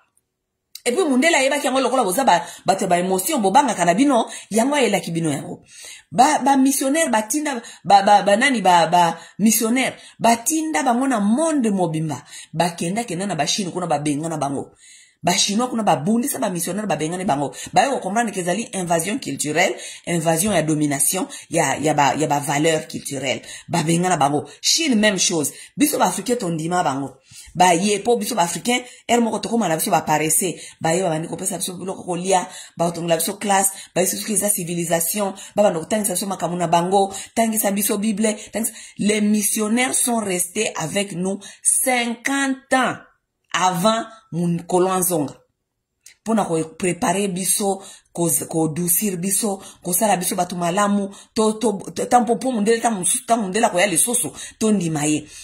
Lorsque les missionnaires étaient arrivés, vous savez, c'était quoi les missions des missionnaires? Bah, étudier bino psychologiquement. Ce sont les études qui sont faites ici, même jusqu'à aujourd'hui, pour construire société. Bah, bengango, political and social engineering. Pour ingénierie société. Pour société zali, il faut que ça là étude. Bah, bengango science study. Ezali étude ya science. Bah, quoi étudier bino façon na bino ya ko réfléchir, façon na bino ya ko vivre, façon na bino ya ko all of that, émotionnel, mental, psychologique. Lorsqu'on étudie quelqu'un mentalement, psychologiquement, nini, okoye ba mutuana nengeni yazali, okoye ba faiblesse nezali wapi, ba point fort na ezali wapi, comme ça oye ba ke soki il faut ko dile na eboye, donc il faut ko zwanzela oyo. Soki il faut ko ko dile na eboye, il faut ko ko zwanzela oyo. Donc les missionnaires étaient dans les continents ou bien bazaki na mission partout au monde pour ba kende ko étudier peuple. Oyo ba pitisini bango ba étudier. Bazala kuna bafandi omwana sango aya afanda kanena kata village na batu nyonso yoko batu mwendu basepeli asango azala kana ye mundele me azala kana ye simple afanda kana batu alia kana batu tanga za kofanda na bino anaza kolia na bino azali ko étudier façon nini bozali kolia vous mangez en famille. Qu'est-ce que cela veut dire? Ça veut dire que bozali batu ya partage, bozali batu ya batu ba partageaka, bazali batu ba kolaka na ba valeur moko ya koyeba ko s'entraider, ya ko s'entraider. Donc azako koma biloko wana nyonso, ils écrivaient bao bazana bakotinda na poto que nous avons trouvé les indigènes, ils mangent comme ça, ils se comportent comme ça. Les femmes, lorsqu'elles sont ensemble, elles font leurs cheveux, elles parlent de leurs problèmes de couple, leurs problèmes de mari, leurs problèmes de mariage. Pona bango eza thérapie, bla bla bla bla bla. Bakokoma, bakomi, les femmes indigènes, c'est comme ça qu'elles font leur thérapie, elles se font les cheveux, elles parlent à leurs amis, bla bla bla. Bakomi, baosala sko ba comparaison na ba société ska ba étude nyonso wana ezali koya. À partir de ba étude ska ezali koya, bako comprendre peuple nini oyo ezali un peu plus faible, oyo bakoki ko envahir un peu plus tôt. C'était ça les missions ya ba missionnaire. Hein? Wana nezaki mission ya ba missionnaire. Fatoumaze. Oui dada, c'est comme ça. Mais so expliquer ba congolais ndenge wana bako comprendre te depuis bafanela makambwana weza makambi ya nzambe badisa makambi ya nzambe te religion za makambi ya nzambe te religion ezali invasion culturelle sociale ezali invasion spirituelle ya biloko na bino elongo ya bango ya po ba dominer. C'est comme ça kolon la bino identité, rien d'autre. Makambi ya nzambe za na kati wana zate hein sikoyo batu wana tanga baza kokomaka kuna nakata ba société bango pe ya ba mindele awa po bango baza ba barbare bango baza pe batu sauvage avant na mabande ko fa nakata ba cage avant ba ya osala pena invasion na ba monde ba ke ko s'installer na ba Europe bazalaka batu ya ba cage. They were cage people bando fa nakata cage. OK? Siko sitanga ba osala sikoyo ba comparaison baza ko apprendre ba société nene ezali ko évoluer ba ko sala pe ba comparaison ba sali pe ba étude lisusu batali ipare na Afrique batu bafanda kaboye ba sala social life na bango ezali boye na boye on a ezali malamu et ko bimisa résultat malamu dans les jours à venir tika pe ba comportement na to incorporate yango na société na biso omona ba incorporate ba société ba makambo biso to bando sa na Afrique o bango ba yaka ko diaboliser ba incorporate yango siko na kata ba société na bango po ba yebi free na yango ekozala ndenge nini ba incorporate yango mais ko ne pas na biso ba ko décourager ba comportement wana ba décourager yango ou bien ba missionnaire ba ko apprendre kaka ba tindi kote na ba Vatican ba étudier siko tango ba midele ba koma kisiko presque ko ya ko sala ba invasion ils avaient tout ça déjà devant eux. Ils savent que ces peuples ici, c'est comme ça. Tosi to préparer bango, basi ba yebi nzambe, basi ba yebi ke makambo mukiliza ya mukili, ya bango kozala na lola. Oh, déjà, basi ba yebi makambo wana nyonso. Ata boye awa bozui olo, ata bozui diamant, ata bozui nini, ekosa nango lo côté, parce que ya biso, ekosa na lola. Soki mutu aye, abeti yo, t'inquiète pas, zala gentil, pesa elita mamusoso, abeta kaka, parce que la justice vient de Dieu. L'Éternel de Jésus nani nzambe azana armée na ye yango moni ba congolais ti lolo batingama na armée de l'Éternel congolais tozo sala ye mabe ata osali ye ndenge nini akoso abina biso ayoso kaka ya nzambe apiniraka nzambe l'Éternel de Dieu na kosambela fire nzambe yakana fire muto asala ki mabe aza ko continuer aza ko vivre bien tala ba mindele ba yiba biso nyonso wolo bilo ba yiba bako Éternel de Dieu wana zalaka wapi ti lelo pona abeta ba mindele na moni kuna lelo na Sud Kivu baza ko publier ndenge bakangi tala ba chinois na ba mine ya ba or baza na permis exploitation te baza na eloko te baza ko longolaka ba oro baza ko longola bakota na mboka ndenge nini mutu te ayebi ba présenter bango kuna na gouvernorat baza tala ebele bande ya ba chinois baza kuna baza ko yiba bino ba congolais boza na eloko te mais tozo c'est la éternel de l'armée de l'Éternel tozo c'est la armée de l'Éternel Fatou, tala bande konayo. Tozo c'est la armée de l'Éternel. Ekoya ko sambela biso. Mais chinois za konginda na kati ya mine, na kati ya Congo, aye ko exploiter. Akoti na mboka na bino illégalement, aza ko exploiter illégalement, aza na mikana exploitation te, baza kuna kata ba mine, baza ko nzambe atika la ta ko tinda ta ata fire te ekwela ye eboma ye mutaza ko yiba yo me boyebi kaka kotinda kaka ba fire biso ba masawa awa so to yesa bino ba vérité nzambe ko pinir yo me nzambe pinir ba chinois te baza kuna na Sud Kivu baza kuna baza ko exploiter sans papier exploitation nzambe amoni bango te si baza ko yiba ba kivusien baza na nzala balaba ezali te balala ka nzala balala ka libanda nzambe azoko mona bango te me nzambe akomona kaka biso ba masawa biso to zoko yesa no vérité. Donc bino ba africain surtout ba congolais ba miscle na bino ebimaka epa na biso ebima epa mindele te ba missionnaire ba sali ba misala na bango ba isi bino bino soki litama kotoyo ba beti kotoyo pesa kotoyo ba isi bino na kata Bible na bango ndenge nzambe aza méchant inondaka ba ville abomaka batu era lingi soko isi ba congolais bino bango mais nzambe ya Bible comment est-ce que nzambe ba komisa bino contradictoire nzambe ye moko kaka abomaka nzambe ye moko kaka za mutu malamu eza mokili na ya kosala onyo so alingi. Oui, pourquoi? Parce que Nzambe on va présenter la Bible aza mundele. Ça veut dire que lorsque mamindele baye ko sala génocide pa inabino, ba okini ba ko boma, baye ko koya na makambi mabe na mboka na bino.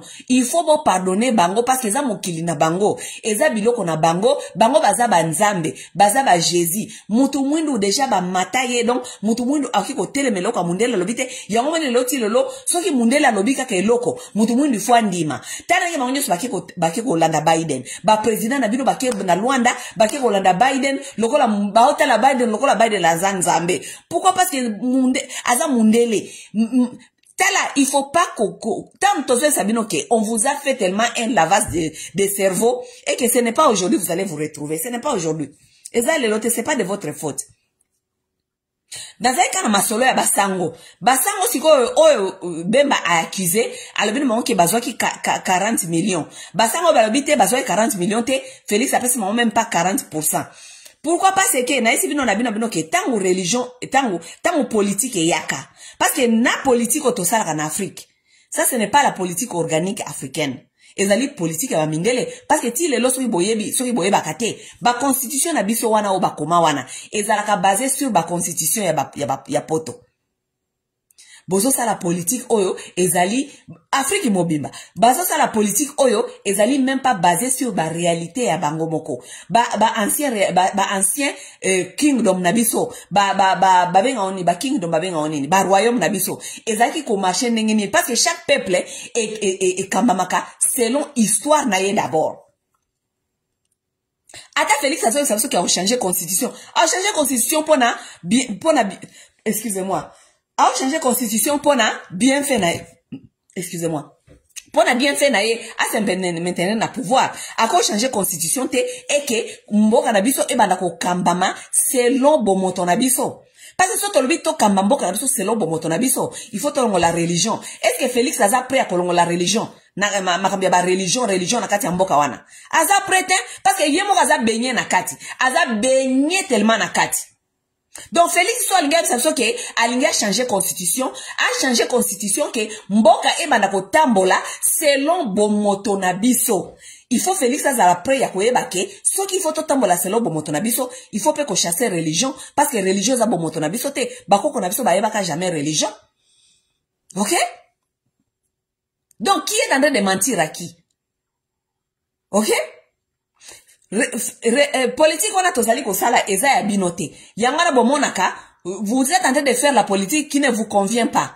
Lorsque vous êtes coincé, vous devez courir vite, vite. Kokendekoyoka ba décider balobi nini. Ba décider ba omo na ngondenge nini. Sikoyo ba mindele balobi nini. Boyo tuna Macron, boyo tuna Awa, boyo tuna Awa. Pourquoi? Parce que vous êtes en train de faire la politique qui ne convient pas na bomoto na bino.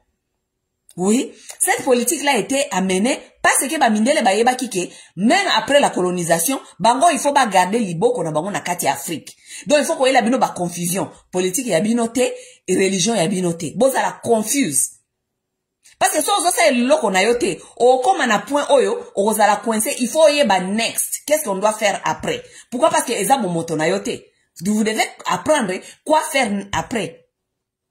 Il faut maintenant qu'on consulte bakolo makambo bakolo bayebi système wana bangono bakoyebi sabino quoi faire après parce que bino boza coincé pour boyebi te za système na binote. La politique et la religion sont arrivées en Afrique en même temps. Religion est comme avant et qu'on préparait place pour la politique. Lorsque la politique est arrivée, ce sont deux sœurs jumelles qui marchent ensemble. Religion et politique batambolaka ensemble. Baroki jamais qu'on se contredire. Oui, baroki jamais qu'on se contredire. Religion ezali wana ponako adoucir mutema ya bato. Ça veut dire que ce qui politique est sali mabe, ser na ye jumelle a sali mabe. Religion ezali wana ponako pesa bino espoir. Botika ngamoko na kolobela bino. Ningo moni mikolo ba congolais ba koma kaka. Oh, ba prêtre balobi, basango balobi. Yo Félix yo kanise ko bundisa basango. Yo Félix yo kanise ko bundisa basango. Basango balobi, ba prêtre balobi. Sko tangu sango lobi prêtre lobi. Yo, tant que citoyen, okangi maboko, otikeli sango asala. Sango ya yebi pourquoi zali wana? Parce que sango, tangu Félix apesa bango soit disant 40 millions au bemba ki ko dénoncer wana. Basango batikala jamais ko ya na télévision, ko yebi sabino ke oh non, nous avons reçu un don de la présidence. Basango batikala jamais ko ya ko yebi sabiso yango. Bazwa ki mbongo na bango wana bafandi calme. Mais ce tango pouvoir et pesi bino mbongo bino basango. Bino boyebi te ezali o babengaka emotional blackmail. Ezali ko somba moral na bino. Pona bo lembisa.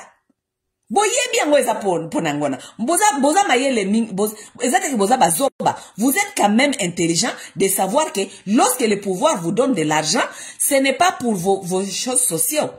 Ezali pona ba corrompre bino émotionnellement, moralement. Vous avez pris cet argent. Lorsque les Sangola ont pris cet argent, ils ne sont pas venus faire les conférences de presse. Batika jamais comme ça la conférence de presse, bah, ça veut dire que, bon, tu recevoir donc 40% à $40,000, Oyo Félix Alobi a coupé sa biso, tu recevoir peut-être 40% yangoyo. 40% na tolkoti yango na kati ya ba evre, boyena boyeboy. Église catholique etkala jamais koya kolobelango. Soki bemba aiki ko ebisa biso yango te tolingaki pe toyeba yango te ke Félix apesaka basango mbongo tolingaki pe toyeba yango te balingi bafanda calme. C'est pour vous dire quoi? C'est pour vous dire que les deux sœurs jumelles, la religion et la politique, ce sont les gens qui se complètent.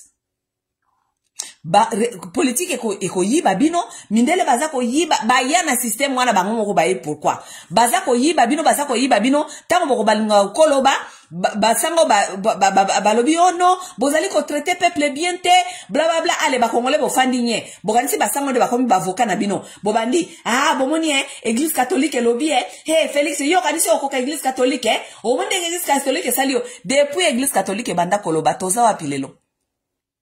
Toza ni ne changer na mboka, ni ne changer na système, ni ne changer pour na peuple. Et là, on peut ko changer parce que bangonyo so baza a système.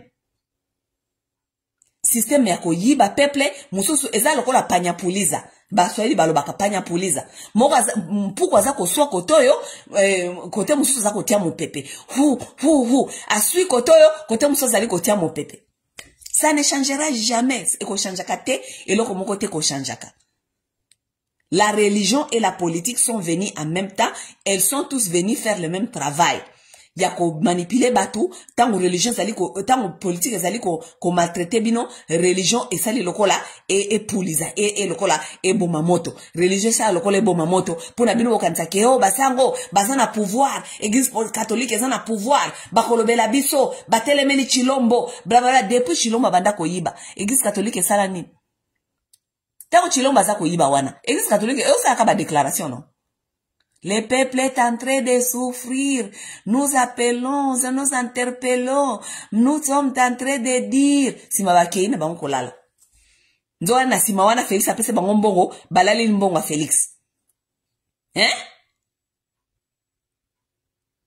Politique ya panya puliza. Wana Congolais amoni abesho la ke koloba bongo Congolais akangi maboko na ye abosani ke ye aza citoyen, il faut apprendre vie na ye en charge. Sango asi alobaki c'est fini église catholique c'est lobaki lobeli biso tokanga maboko bokangi minoko bolali nanzala bolali nakati ya molili bolali mbule zali ko betela bino bolala nakati ba matela ezali mouillé bolali nakati ya moustique bolali nakati ya nzala bolali nakati ya santé ezate bolali nakati eloko te basango balali pa na bango kuna na couvent esika na ba place mo bazalaka kuna baza bien baza na climatiser baza ko lia kuna balambaka et pas basango kuna balambaka ya kosakana te parce que basango ba recevoir ka batu ya ndenge na ndenge bango kuna baza ko lia Félix apesi bango ba jeep to mona Félix apesi bango ba jeep ya pas longtemps pourquoi basango na baboya ba jeep wana te baboya ba jeep te bazo ba jeep et c'est corruption Boki na bino koloba muke me kote mususu bo lembisa. Boko loba na bino muke parce que mututa par exemple no koloba me kote mususu bo lembisa. Tao basango basali déclaration nengwana ba ke ko fanda 1 mois 2 mois basola lisusu te. Félix aza kolia bango baza kolia. Bino bofai na kata molili, bofai na kata mbula, bofai na kata milelo, bofai na kata maladi, bofai na kata kwashokor, bofai na kata nzala, bofai na kata tous les gens de misère. Bofandi parce que basango balobaki boze la skobota la Tshisekedi ya kolobanini. So Tshisekedi alobi ya côté 6 mois plus tard, sango moko akosani akeko tambula kuna na babeni kuna alaksi no ndenge banzele baby ndenge nini ba route ezali impraticable vraiment la population ici souffre bolobi abe akendaki kuna tala alaksi kutu banzela Félix okomona yo na basango bakotia yo mulunge sanga zongi na isusu 6 mois na ndaku afandi yo tikali na balabala wana kaka otikali kaka na même problème si la kate Félix aza kolia basango baza kolia yele sanga aza kolia Félix azali kolia les deux sœurs jumelles religion et la politique bayanzela moko na Afrique mutu moko tako trahir muninga bayanzela moko. Vous comprenez? Est-ce que boyebi église catholique combien de fidèles bazana bango? Na kati ya mboka Congo par exemple bango moko. Église catholique ezana ba fidèles parce que plus il y a 80%, je pense que plus il y a 60%. Même pas 60.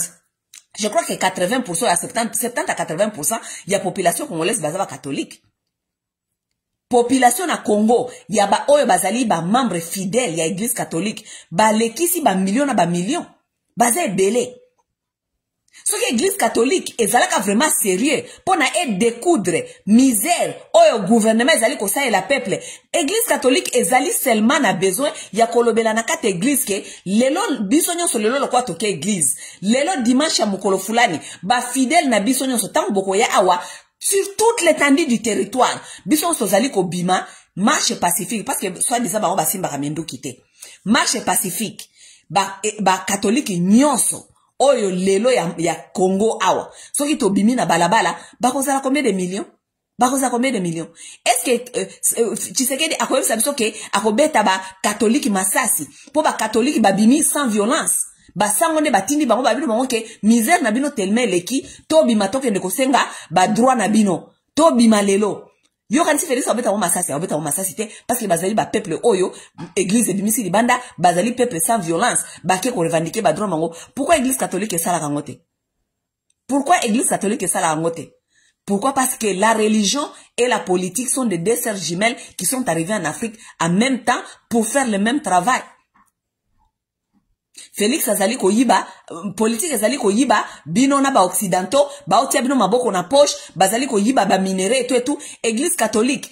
Il faut yépe à survivre. Église catholique a survivre kanenge nini sur le malheur des gens. Parce que bino soki bobongi église catholique posa na tina na ngoko zala société. Soki bobongi akozala société, église catholique ezalaka wana ezoko survivre sur les problèmes les problèmes des gens.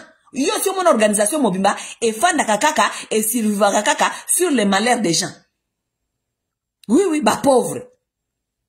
Errer les pauvres, je ne sais pas quoi.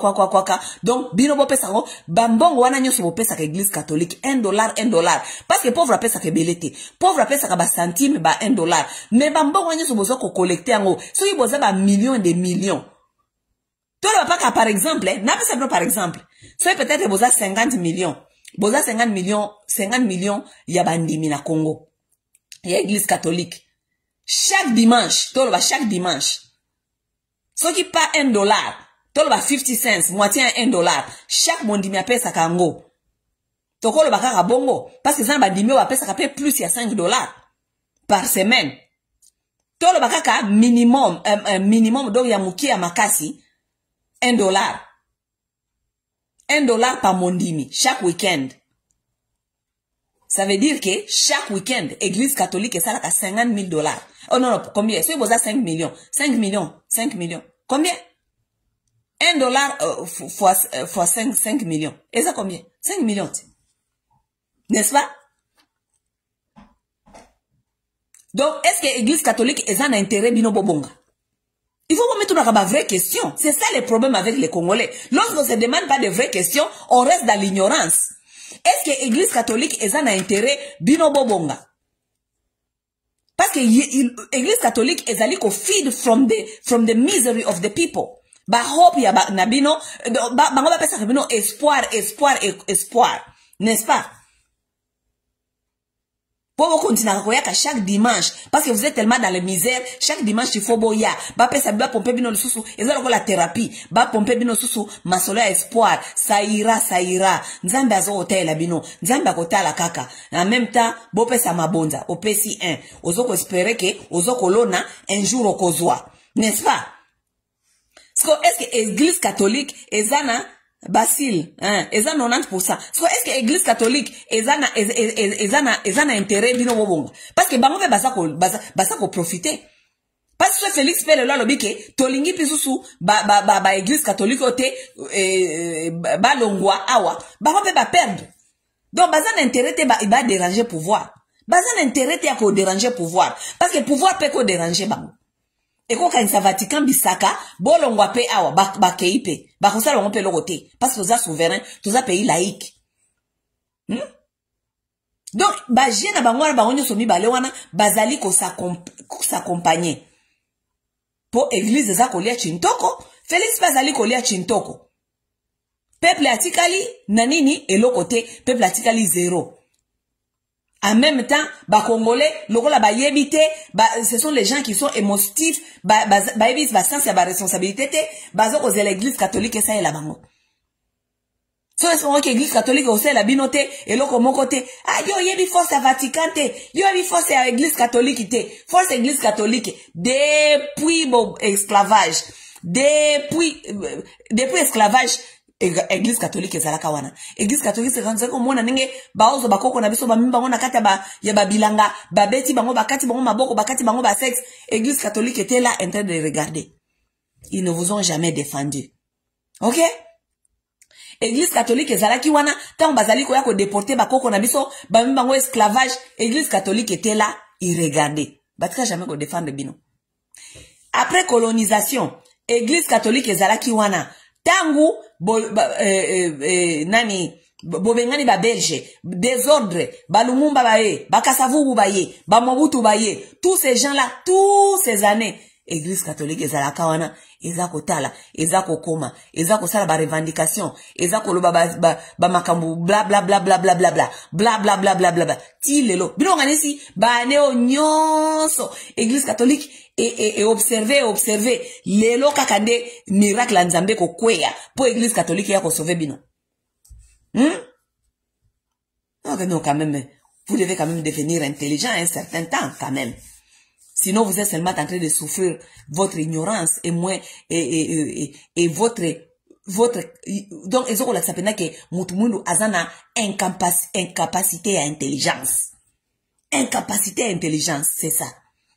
Les jours où vous allez devenir intelligent, vous allez vous en sortir de tous ces problèmes. Jusque-là, parce qu'on n'a pas de choix.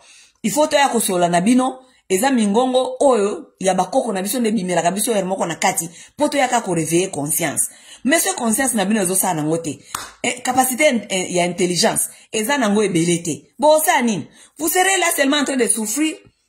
Bon, d'accord, la mikonyoso. Tshisekedi. Église catholique. Oh. So, ba isi bino boy. Bolingite. Amida bima kuna bima na Bible. Amida bimi kuna abimi abando katela bana misuni na Goma. Bo sepeli. Amida mobali na ye ayibi bino mbongo nyonso. Yena Félix ba bino mbongo nyonso. Amida kena Goma akateli bino kaka misuni. Soki pe il faut avant kolia asali prière. Oh, ba déplacer. Amida kolia na bino misuni pendant une semaine. Et après ça, qui déplace na bino aussi là. Les gens qui ne réfléchissent pas au long terme, les gens qui réfléchissent seulement à émotionnel et boum pour l'instant.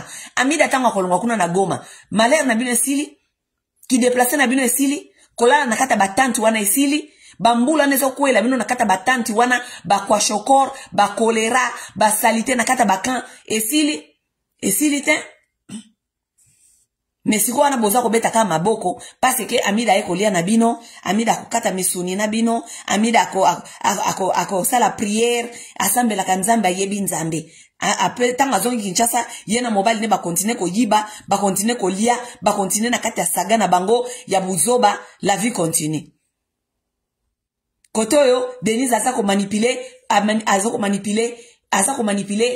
presse nyonso akangi bango en otage. Boya 2000 botala excellence tosala kaboye presse bokangi mbanga boyebite ko tuna ye bobi na ye ministère ya éducation musala nango nini est-ce que tozana kata mboka oyo il faut ko choisir bana o bazana besoin ya okende kotanga na classe ya qualité ou bien classe ya qualité ou bien bana na biso nyonso Congo bazana besoin ya nani ya éducation en qualité. Boki kotuna bongo te. Pourquoi? Parce que boza bata émotion. Ba bébé sabino mwitu. Mitu na bino ebeba. Vous ne pouvez pas demander des vraies questions. Bogangi, mama yambi biso, mama pesi biso, ayambi biso kitoko, mama. Lobisus boya kolela wa og, mboke dindi, mboke kufi, kurenzate, mayezate, boko vivre ndenge wana. Rien va changer pour vous. Timoro bogozo maele ya bomoto. Ok? Bogozo maele ya bomoto, na kolongola nano ba émotion, boba nano kotia nano intelligence et banda ko sala. Ce qui est intelligence, c'est aller ko sala te, vous allez vivre comme des animaux parce que les gens là vous considèrent comme des animaux. Ingeta. Neto mwana mikolo zali ko ya bye bye.